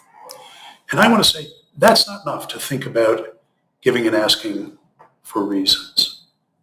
So in the toy practice, the minimal practice that I was characterizing, you can make a claim. You make an assertion. And that's undertaking a commitment. And you can do that just for wanting to do that. And now we can, as they suggest, divide those commitments into commitments to accept and commitments to reject. Important piece of the puzzle. So assertions and denials. And remember, logic isn't on the scene. We don't have negation, condition. We don't have any of that necessarily on board yet. But default and challenge, your structure, your in bounds, your commitment, until and unless you're challenged by an appropriate challenge, by another claim that gives a reason against it. Well, that doesn't change the fact of your commitment. You're still committed to accept or reject. What does change? Well, it's your entitlement to that commitment. If assertion is a game of giving and asking for reasons, then it's not just a game of undertaking commitments to accept or reject. The issue of whether you're entitled to that commitment must also always, in principle, be up for grabs. That it's a default structure means that you come with a default entitlement to your commitment when you make it. You're considered entitled to it until and unless somebody says why you aren't, by giving a reason against it. But then your entitlement falls into abeyance until and unless You can recover it by making another claim that gives you a reason for it, from which you can inherit the entitlement. That is, giving reasons has to be a matter of assigning entitlements to commitments. And that means we need two distinctions. We need a distinction between what you're committed to and not.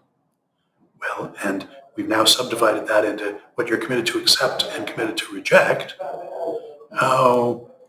But we also need to know which of those commitments are you entitled to.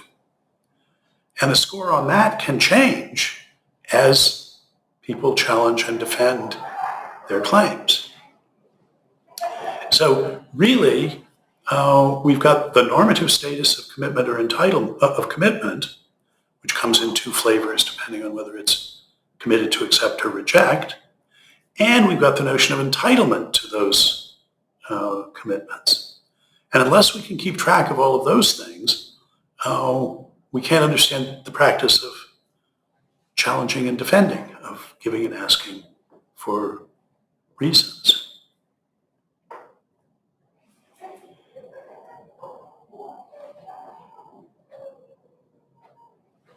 Now there's another point I wanted to make in the vicinity. Yeah, okay, this probably does matter. There's a structural difference between commitments and entitlements. In making it explicit, I do define incompatibility. I say P is incompatible with Q if commitment to P precludes entitlement to Q.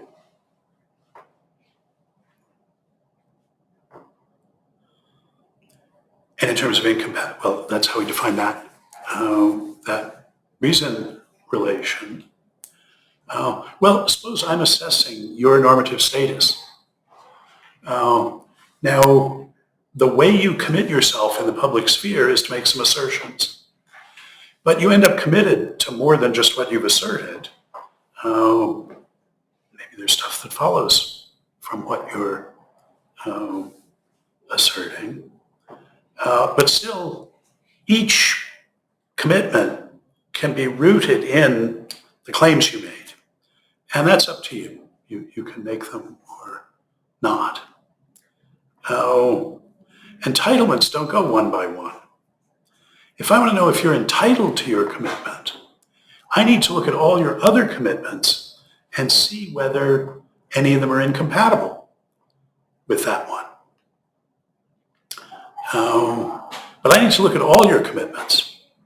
What you're entitled to depends on the whole constellation of your attitudes, of your commitments.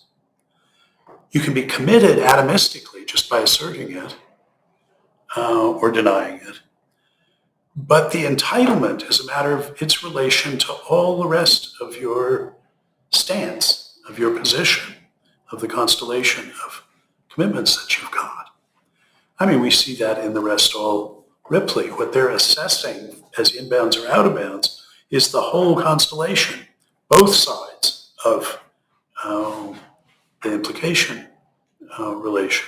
If, when we look at your whole constellation of commitments, it turns out you're accepting all the premises of this implication, this good implication, and rejecting all of the conclusions, then your position is out of bounds. But to do that, we got to look at everything you're accepting and rejecting. So there's an essential relational character to entitlement, an essentially holistic character to the entitlement that there isn't to commitment. And this turns out to be important for semantic holism because the reason relations govern entitlements to commitments. They're essentially holistic relations. At least that's the way they're going to precipitate out of our pragmatics.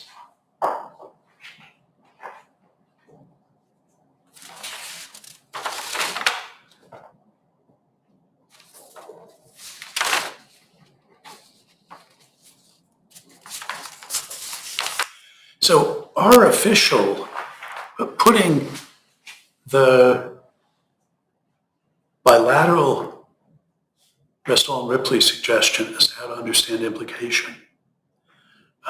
Understanding the importance of the bilateralness, that is, the distinction between acceptance and rejection, and the way in which those line up with premises and conclusions. This is a theme that we're going to see a lot of other consequences of this on down the line. It's illuminating in many ways. We combine that with a distinction between commitments and entitlements the Restall and Ripley don't have. And the result we get is, I'll just do this with the single succedent case. It's easier. I think this is on the handout too. Gamma implies A if any position that includes accepting all of gamma and rejecting A is normatively incoherent or out of bounds. That is, one can't be entitled to such a constellation of commitments.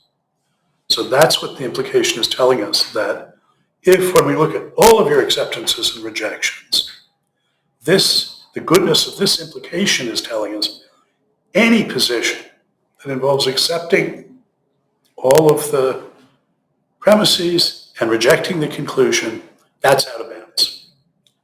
That is, that's a constellation of commitments that you can't be jointly entitled to. So we're using that notion of entitlement to a commitment to read their out-of-boundsness.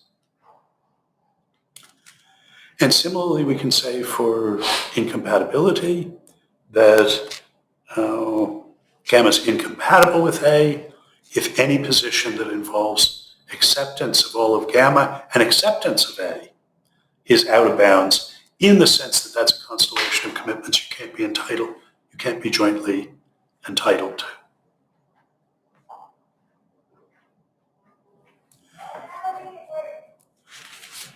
Now, here's an observation.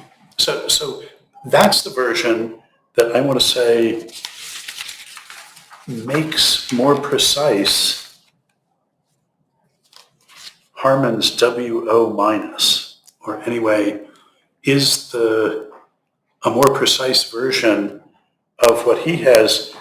You ought to see to it that, and that is, you'll be out of bounds unless you won't be entitled to all your commitments unless, for belief, we put in commitment to accept A and committed to accept B, and you'll be out of bounds if you then disbelieve C.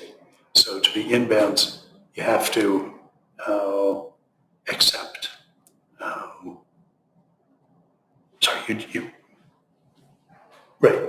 You cannot reject C and remain in bounds, is what this is saying. But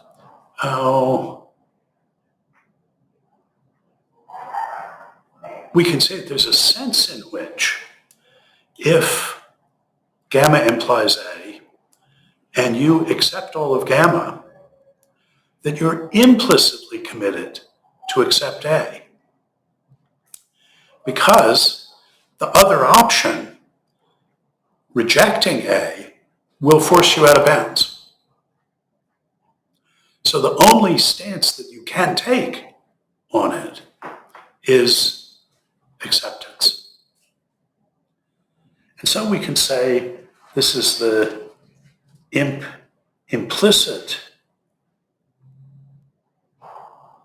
this is the pragmatically implicit acceptance, is that any set of commitments that precludes entitlement to reject A is, in a sense, implicitly committing you to accept it.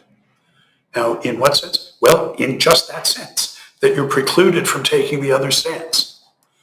It doesn't commit you to it, except implicitly in what's implied. You might not acknowledge it. You might refuse. But the other alternative will put you out of bounds. So the only inbounds thing available for you is to commit to accept that. And that's a version of the other candidate that he had, the WR plus. You have reason to see to it that if you believe, that is, if you accept A and you accept B, then you accept C.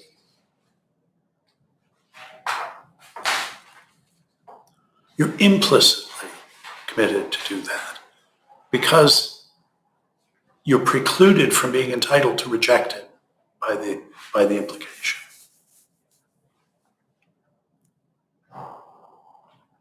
So I claim here's a way to precipitate reason relations out of a normative pragmatic metavocabulary. In the pragmatic metavocabulary, we talk about a distinctive kind of commitment. We can call them doxastic commitments. They essentially come in these two flavors of acceptance and rejection, which can be expressed overtly. Their overt expression is assertion or denial of a declarative sentence.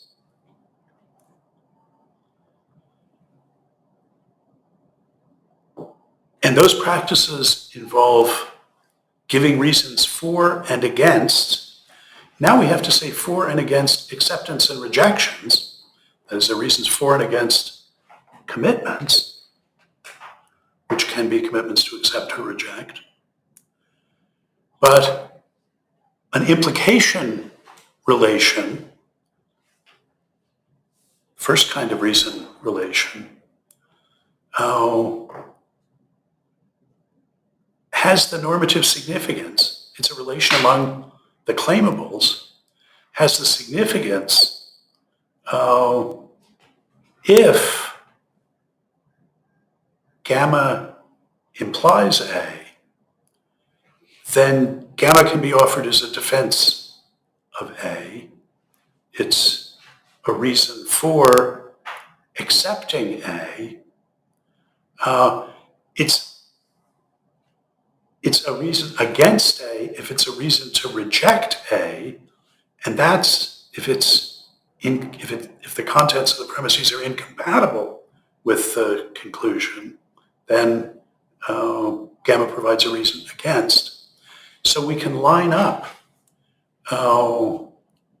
reasons for and reasons against, both with implications and incompatibilities, and with reasons to accept and reasons to reject. I mean, it's more complicated in that if my original speech act was a denial, then a reason to reject is actually a defense of it. But basically, we're lining up reason for, reason against, implication, incompatibility, and reason to accept and reason to reject. And now an implication relation, still sticking to the simpler single succedent case, gamma implies A means that any position, any set of commitments to accept and reject that includes commitments to accept all of gamma precludes entitlement to reject A. And the corresponding incompatibility one is that gamma is incompatible with A if any set of commitments to accept everything in gamma precludes entitlement to accept A. Now, if you think about it that way, well, all right, so the first point is that's a way of understanding reason relations among claimables in terms of relations of being a reason for and against among claimings. So that those latter things, reasons for, reasons against claimings, we can say all that in the pragmatic metavocabulary. And now we can see in those terms what it means to say gamma implies A. That's for us to keep score on what's a reason for what and what's a reason against what, according to the principle that any set of commitments that includes acceptance of all of gamma and rejection of A is one you can't be entitled to. You can't be jointly entitled to that set of commitments, and correspondingly for the incompatibilities. So I'm going to claim this is our first relatively clear, relative to where we were before, account of what reason relations are.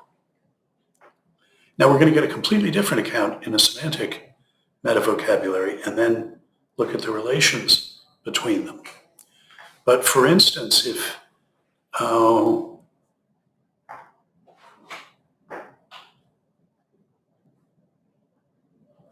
let me say this. So I said last time that our methodology, our strategy was going to be to understand reason relations in terms of a number of different metavocabularies in which you could specify them. The pragmatic and the semantic, and I said, well, and there's going to be the sequent calculus logical metavocabulary and an implication space non-representational semantic one. 2, we're going to go up and give a relational account of reason relations in terms of the functional role that can be specified in these different metavocabularies. Now, it's a striking thing that if you look at what they do rather than what they say, that Gensen and Taraskian both in the mid-30s, well, let me focus on Taraskian, in his famous essay on the concept of logical consequence. So he wants to say, well, what is it for something to be a consequence relation? And in fact, he looks at meta-inferences involving claims about what's a consequence for what. He says, well, let me introduce an operator that operates on a set of sentences and yields as its value the consequences of those sentences. Then let me tell you, I'm going to give you a bunch of necessary conditions for being a consequence relation. They're individually necessary and jointly sufficient. If you have all these, then you are a consequence relation. And basically, the set C of S has to be a superset of S. Every premise is a conclusion. You can infer any of the premises from it. And it's idempotent. So C of S is just C of S. The consequences of the consequences of S are just the consequence, are already included in the consequences of S. That's transitivity. If S is a subset of S prime, then C of S is a subset of C of S prime. That's monotonicity. If gamma implies A, then gamma together with B implies A. And he says, if all those kinds of meta-inferences, so if this consequence relation holds, then this other one does. They're looking up at inferences from consequence relation holding to other claims about consequence relations holding. They're looking in the meta-language, in this case, the algebraic meta-language, and saying anything that meets these meta-inferential structural conditions is a consequence relation. That's not what Taraskian and Gensen said, and Gensen gets exactly the same set of structural conditions formulated differently because of the sequent formulation, but we can show that they're equivalent. Neither one of them says what they're doing is defining this notion functionally in terms of meta-inferences, consequence relation. But that's in fact what they're doing. So they're already doing something along the lines of the methodology we want to adopt. But we say, well, we're interested in consequence relations that aren't transitive and aren't monotonic, as well as the ones that are. And any Taraskian or Gensinian is going to say, what do you mean by calling these consequence relations?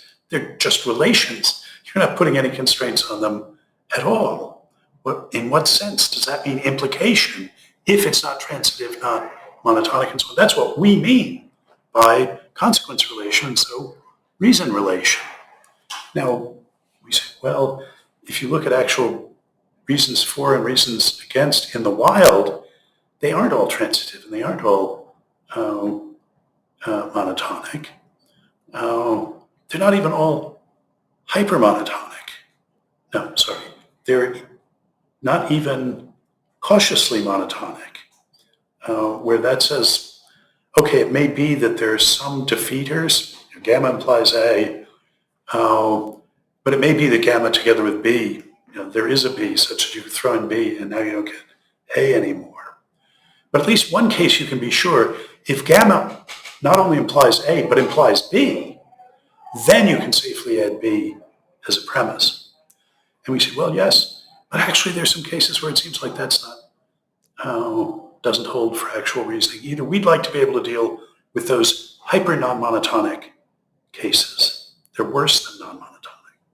And again, they just say, well, you keep calling these implication or consequence relations, but to us they just look like relations. What do you mean by calling these sort of reason relations? What makes this implication?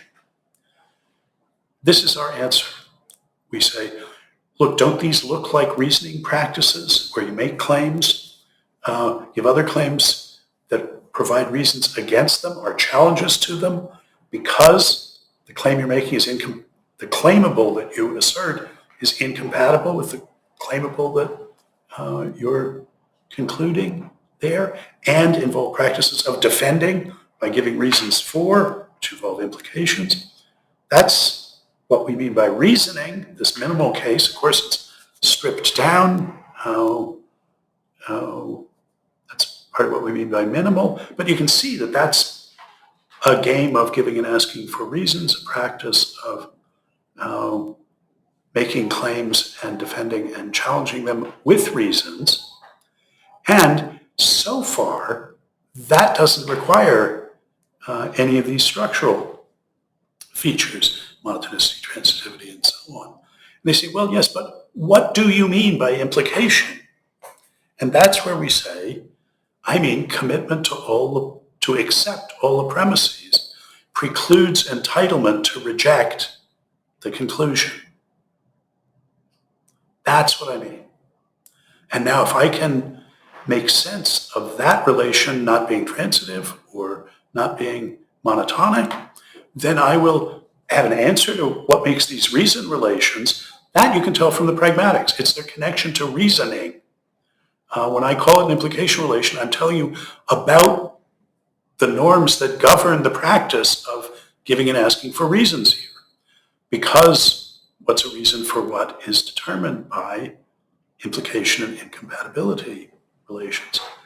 Not simply determined, remember all of Macfarlane's concerns, but here's a way in which we can see what the normative significance for practices of accepting and rejecting things is of reason relations among the claimables. And it's in terms of commitments to accept precluding entitlement to reject or entitlement to accept. So we can say that's our excuse for calling these reason relations, and it's our grip on them being reason relations. That's what we're talking about. What we're not claiming is that specifying the reason relations in a two deontic sorted commitment and entitlement, bilateral acceptance and rejection, premise and conclusion, normative pragmatic metavocabulary. What we're not claiming is that specifying the reason relations in that metavocabulary tells you everything you need to know about them. In particular, there's still a semantic perspective on these relations, and it remains to be seen what its relation to this pragmatic one is. So one might want to say, you know what? You haven't told me what it is for gamma to imply A, or for gamma to be incompatible with A. What you've told me is how people have to treat it in practice, thereby to be treating it as a good implication or a good incompatibility. They have to take it that anybody is out of bounds in the sense that they can't be entitled to all of their commitments to accept and reject if they violate the norm that's laid down by treating this implication as a good one. But still, it's open to somebody to say, so you answered a question, and maybe it's an interesting question, but did you answer the question I asked? The question I was interested in is, what is it for gamma to imply A? Now, a pragmatist might say, Rorty might say, that's all there is to it, guys. And we can have reasons to prefer one practice over another, but we don't have any grip on what really follows from what that we don't get by playing one of these games. So, if you want something more, you're talking about another dimension of normative assessment that will let us sort, approve of and disapprove of someone, say this is a better discursive practice than this one because it's, whatever, it's conducive to a better life. And what we mean by really implies in a practice that is maximally good for living a full life, or whatever the pragmatist's ultimate answer is. But you don't need to say that. You don't need to adopt a reductive pragmatism that says that the fact that we can pick out the reason relations in a purely pragmatic normative metavocabulary, if it's bilateral and deontically too sorted, that fact doesn't mean that everything you could say about them can be inferred from that specification of them. Now we're going to have to make sure it's a specification of the same reason relations, and that's going to require an argument. But this is the first time reason relations have really come into view. I mean, I talked about them. I said that's really the topic of our book. Our definition of a vocabulary is a lexicon of, as we can now say, declarative sentences that stand in reason relations. Reason relations as, if you think about the implication, it's a set of pairs of sets of sentences that are, for the pair gamma delta to be in that set is for the implication of delta by gamma to be a good one. Well, we've got to keep one set of books for the implications and another for the incompatibilities. But a vocabulary just is a lexicon of items that we can call sentences precisely because they stand in the reason relations that are the rest of the vocabulary. Now, that's more complicated than the syntactic vocabularies that the finite automata could deal with, that we could specify in a pragmatic metavocabulary. But it's not that much more complicated, right? They just had the vocabulary being a distinguished subset of the universe that was generated by some alphabet. And we say, no, we want two sets of pairs of sets of sentences. That's our relational structure. That's what we're going to be working with. That's what gets anointed in the pragmatic metavocabulary, and that's what it's going to turn out. Next week, we will see that we can address that very same thing semantically. Now, this is all part of a case that those reason relations are really important. That's the core of discursiveness, of conceptual contentfulness. That's our hypothesis, but this has not been a topic of study. Well, logicians study it, but philosophers of language have not, by and large, studied these things. So, I said in the first class that I wouldn't really be able to get the topic of the course out on the table until some weeks in. I asked you to sort of give me September to do it. This is the first substantive down payment on that promissory note. Here's the way we're thinking about it from the pragmatic point of view that is in a pragmatic metavocabulary. And we take it that we've learned some lessons along the way about the expressive power of pragmatic metavocabularies that can so much as bring into view this topic of reason relations. It needs to be a normative pragmatic metavocabulary. That's a view that people have been softened up for by Kripke on rules and meanings, that meaning is a normative concept, but I didn't appeal to any of the stuff that Kripke or Wittgenstein appeal to in arguing here.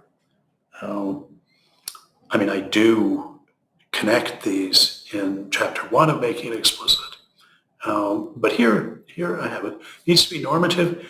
It needs to have two normative statuses, commitment and entitlement.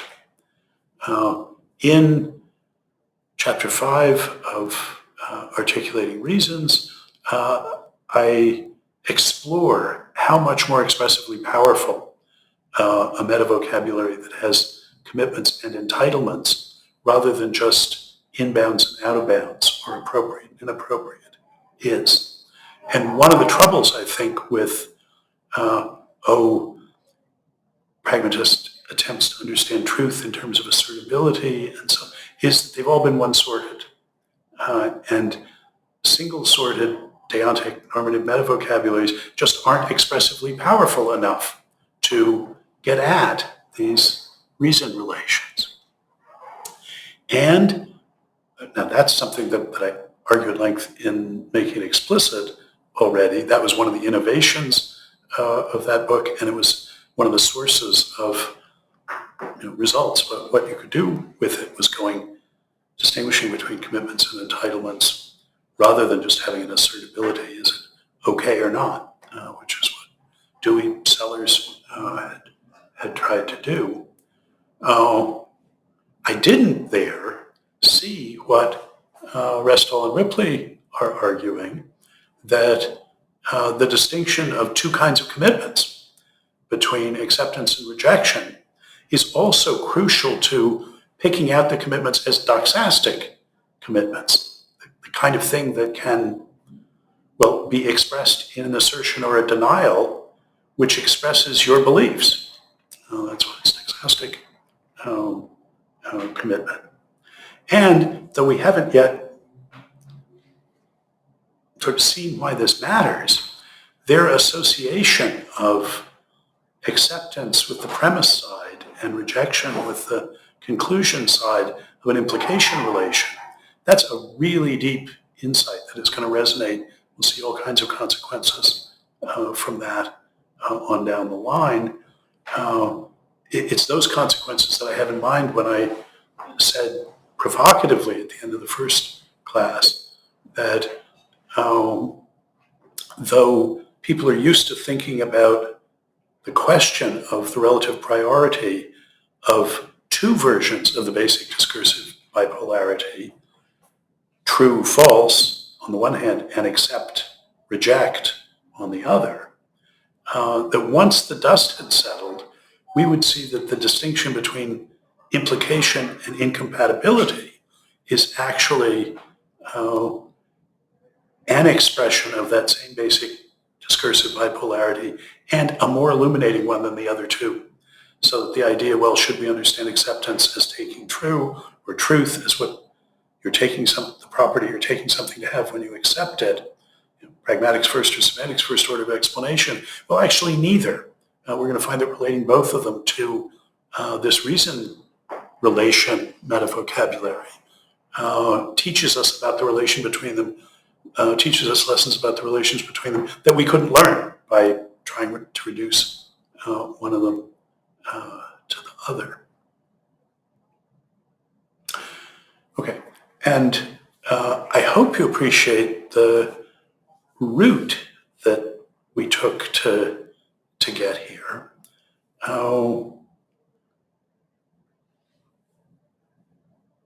An initial picture of what discursive practice is that takes asserting to be criterial for it being discursive practice. And look, arguments about whether this is a good thing to mean by discursive practice have to come downstream from you saying, well, here's a definite thing. I can talk about these practices. I claim that these practices and practices that include them, that's all and only the ones that are talking. I don't count the slant line. And you can say, oh, no, I want to count these other ones. Okay, I don't care how much about the significance you give to this boundary that I've drawn. But I've clearly drawn one.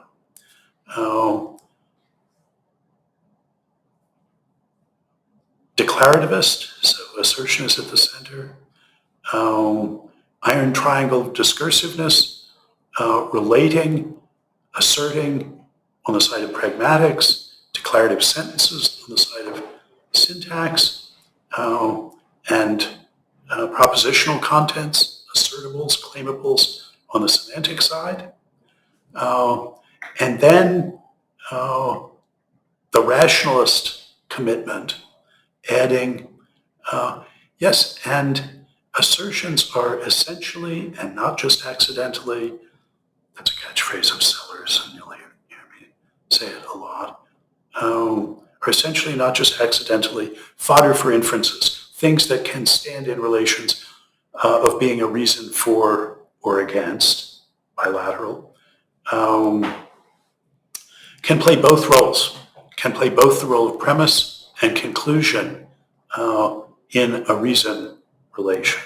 I say both of those because in addition to theoretical reasoning, where you have doxastic premises and a doxastic conclusion, there's also practical reasoning where you have doxastic premises and a practical conclusion.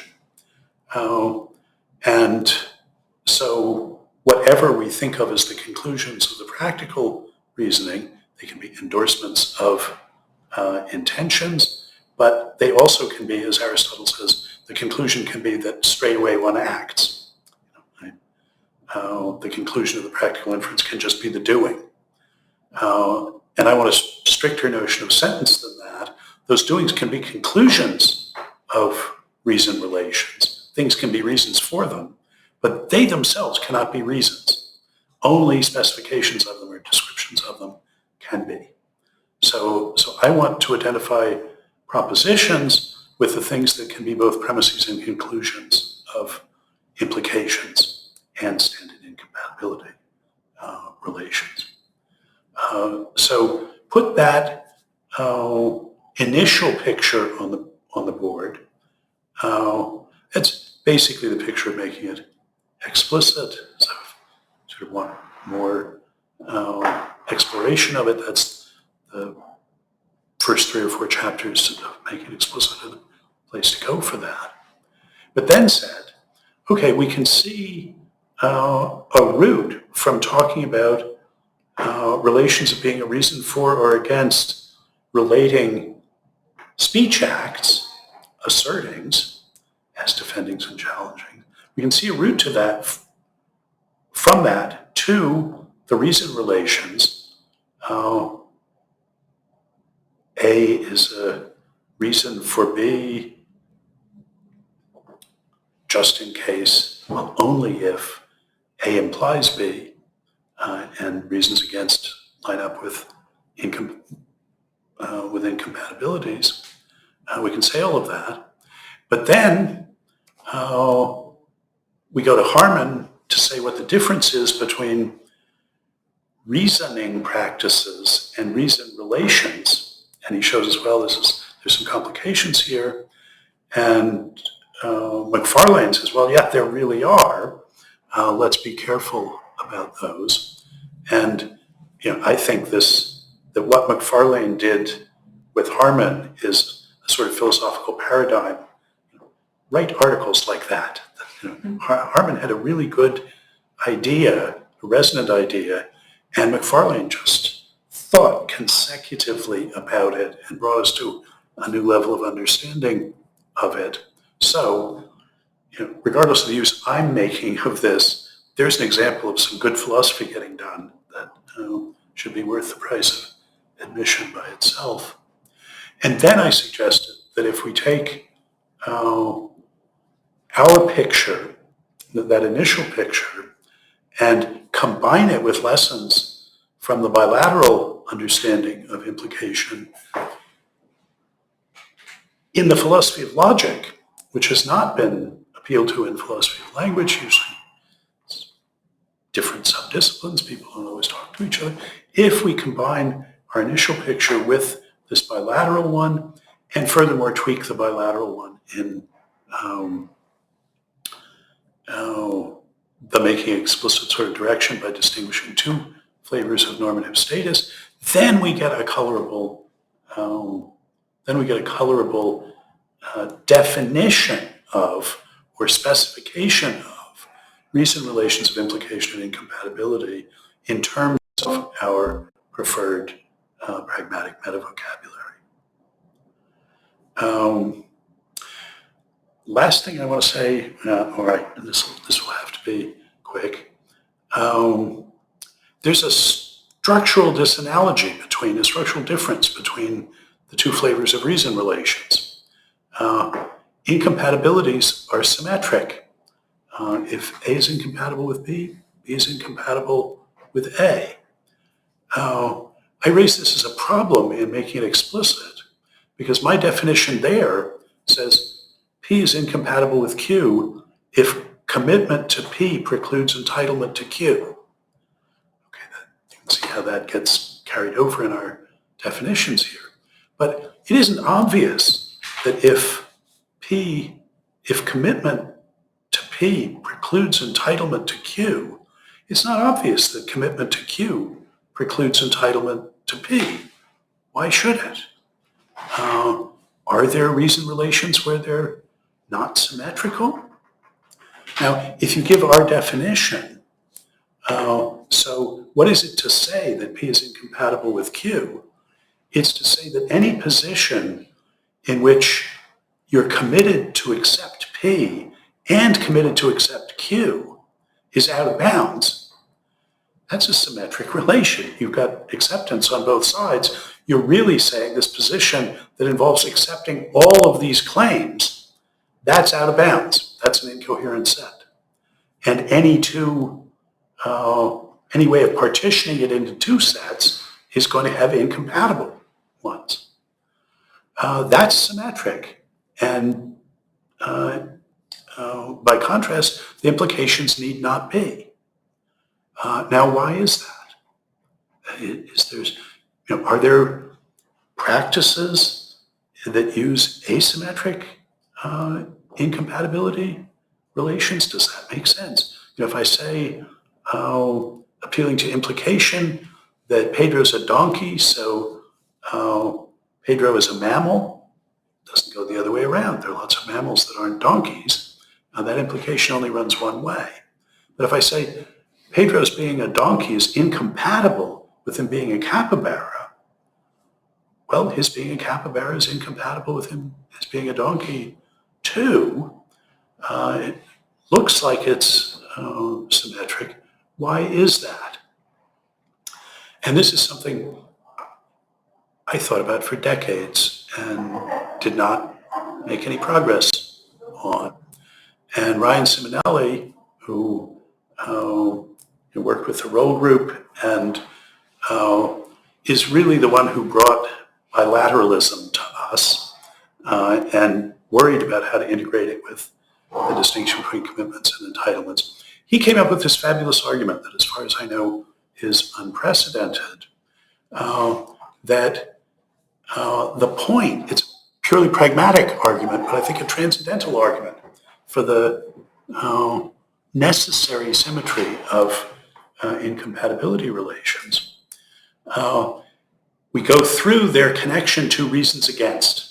So I make a claim that's incompatible with your claim to be challenging you, to oblige you to do something, to change your view in order to get back in bounds, in order to be entitled to your claims. It's got to be the case that I can oblige you to change something about your views by making an objection to it. But suppose we had a pair, A and B, where A was incompatible with B, but not the other way around. So citing A was a reason against B, but citing B was not a reason against A. And now you find me committed to B, to accepting B, and you say A. No, I accept A. We say, oh, well, that's incompatible. Gee, I accept. Yeah, I've got to change something here, this constellation that involves your claim and my claim. Okay, I give up B. I accept A. Now that you've said. You pointed out that A is incompatible. A is a reason against B, and so I'm giving up B and just accepting A. Oh, but now A is not a reason against B. It's an asymmetry here. So now I accept B, having accepted A. No problem, because there's not an incompatibility in that order. And I accept all the things that I accepted before, because if incompatibility is asymmetric, then the order in which I acquire commitments is essential to whether I'm entitled to them or not. And there's good pragmatic reason for that not to be so. You know, I say, look, you have incompatible commitments, A and B. You say, oh, but B isn't incompatible with A, it's just A is incompatible with B, and I actually got B first, so I'm okay. Well, anytime you're found with incompatibility, and even if you hadn't gotten them in that order, you could just give them up and acquire them in the right order.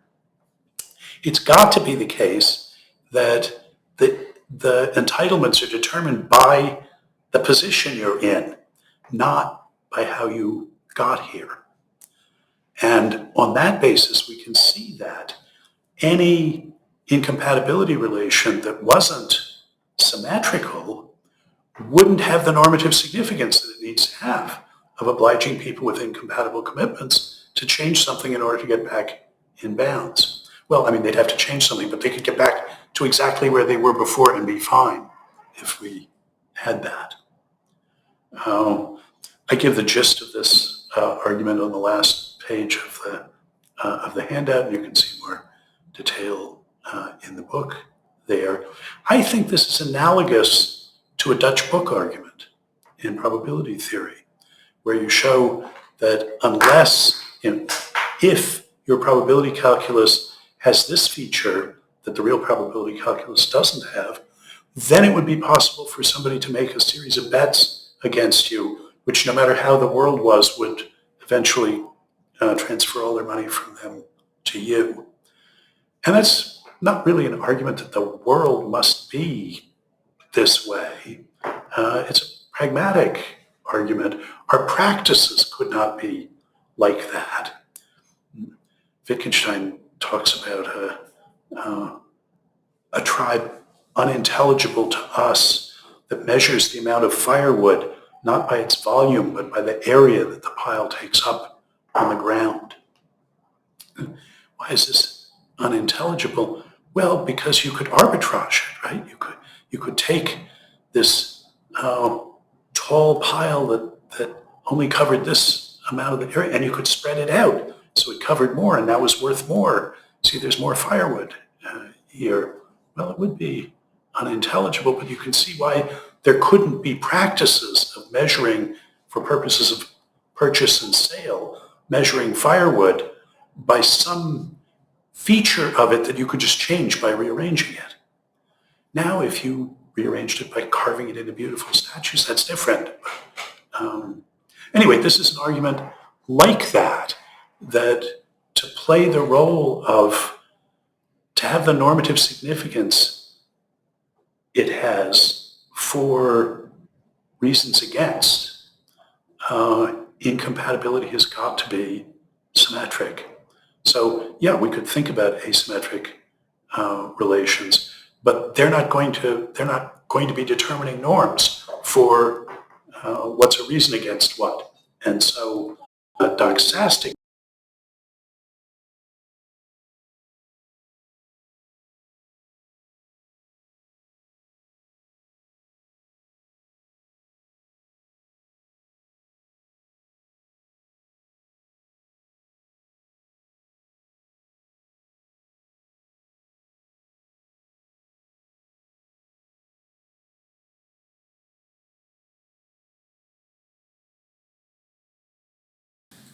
I thought we had gotten one last fall. It was like a, not, what's the word? Yeah. Like meshy sort of, not. Right. Yeah, your battery is running. Okay, yeah, I got that. Now, we go to Well, 9/11/13. So this might be it. Oh wait, I should. Let me check the file length and info. How close to the end did it go kaput? pretty close, like Okay. 5 minutes. Oh, okay.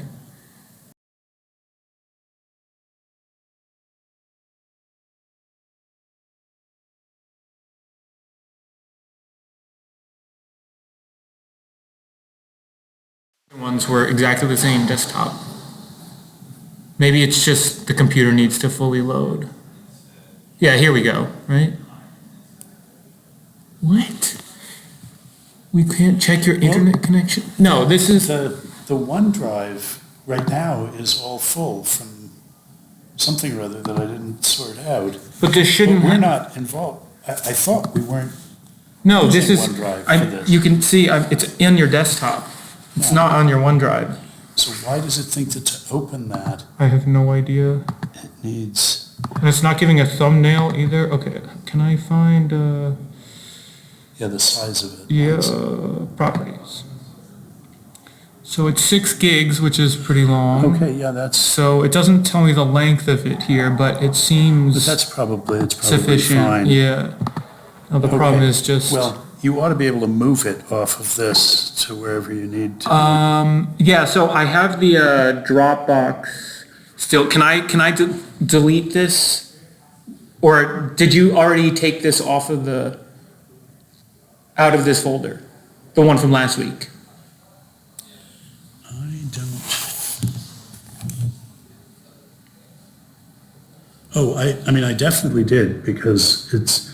Did you put it online already? Yeah, it's on. Oh, okay, then you did linked take to. it. So, So, yeah, if you want to take it off of there. okay, yeah.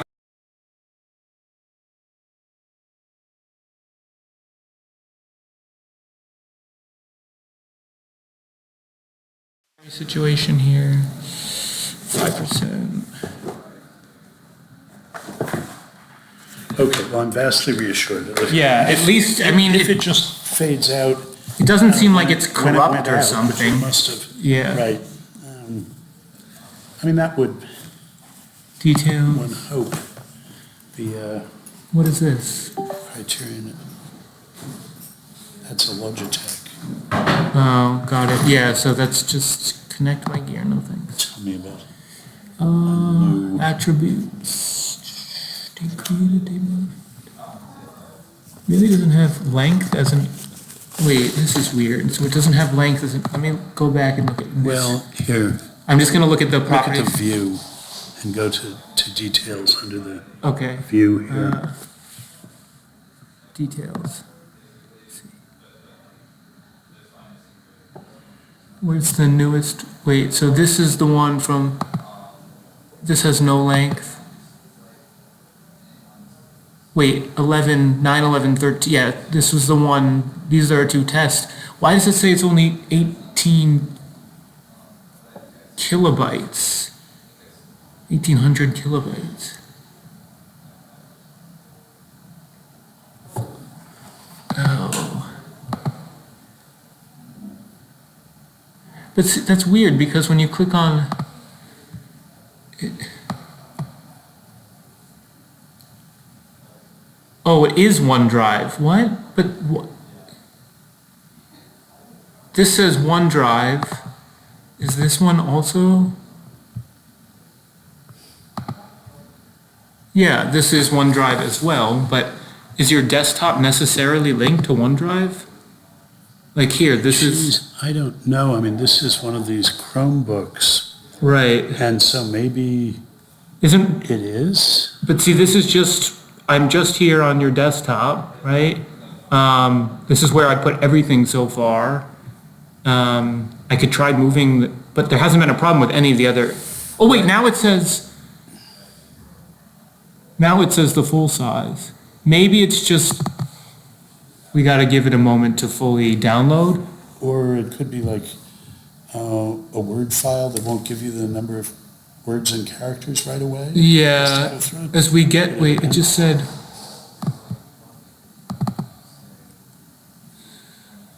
what is the error message exactly? We couldn't open as we can't get to your OneDrive storage right now. But what I think is the OneDrive is over quota. Oh, wait, here it is. Why is there an X? Oh, free up space. Okay, and you can free up space by Deleting stuff that's erasing there. the previous Oh, wait. material because I've done all of them. Okay, but so... Well, I don't understand. It looks like... There may be essentially no storage on this. But it shouldn't... But this is confusing me because... Should I delete the other... You're saying I can delete the other ones? Right, everything before 9/11. Okay, so these are just tests, so I can get... Well, I'll just leave them. They're only very We should small. leave those. Actually, I don't even have to delete them. I can just move them somewhere else. Wait, what's not in OneDrive? This PC.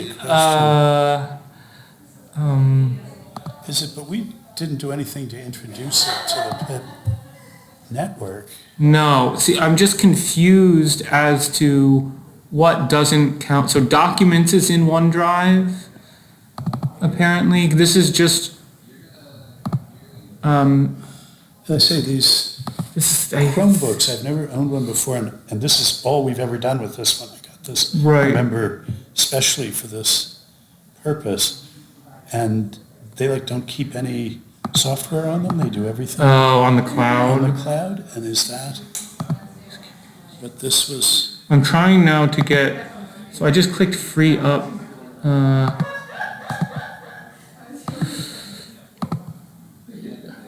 It seems like it just. I mean, going forward, what we're going to learn is that we can only put 1 week's. At a time. Video. But that wasn't a problem in the fall, so I don't. Yeah, that's right. A year ago. I need to find, maybe if I can find exactly where, wait, can I not delete these? Show more options. Delete. Well, of course, if it really can't communicate with. Well, now that I've deleted them, hopefully, Yeah. Again, that may take a little while to take.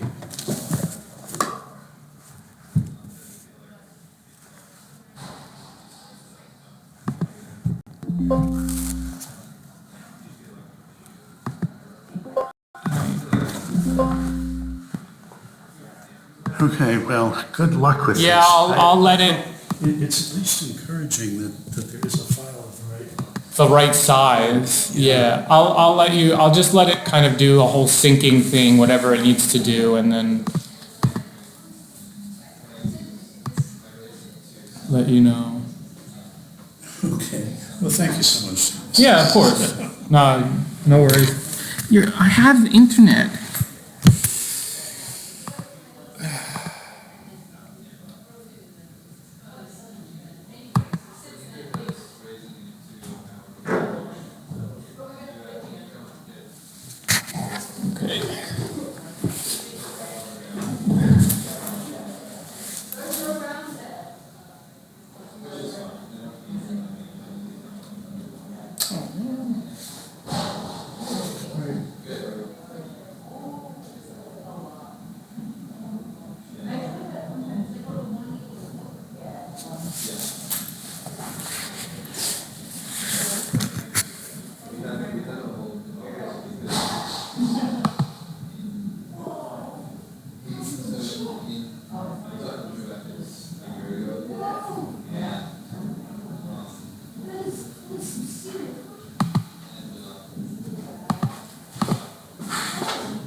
Spewing flame. But Sorry, I'm just cleaning this up. no problem at all.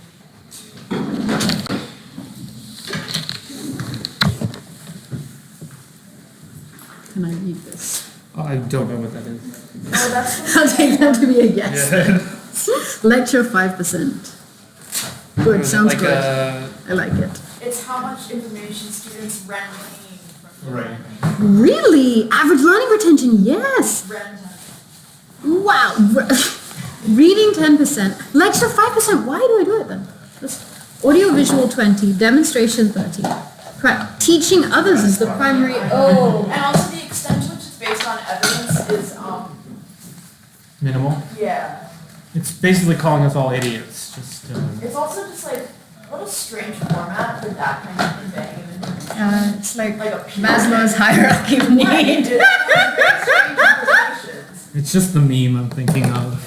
Yeah. Just the just that meme form. So teaching this is some classroom propaganda. Yeah. Something like that.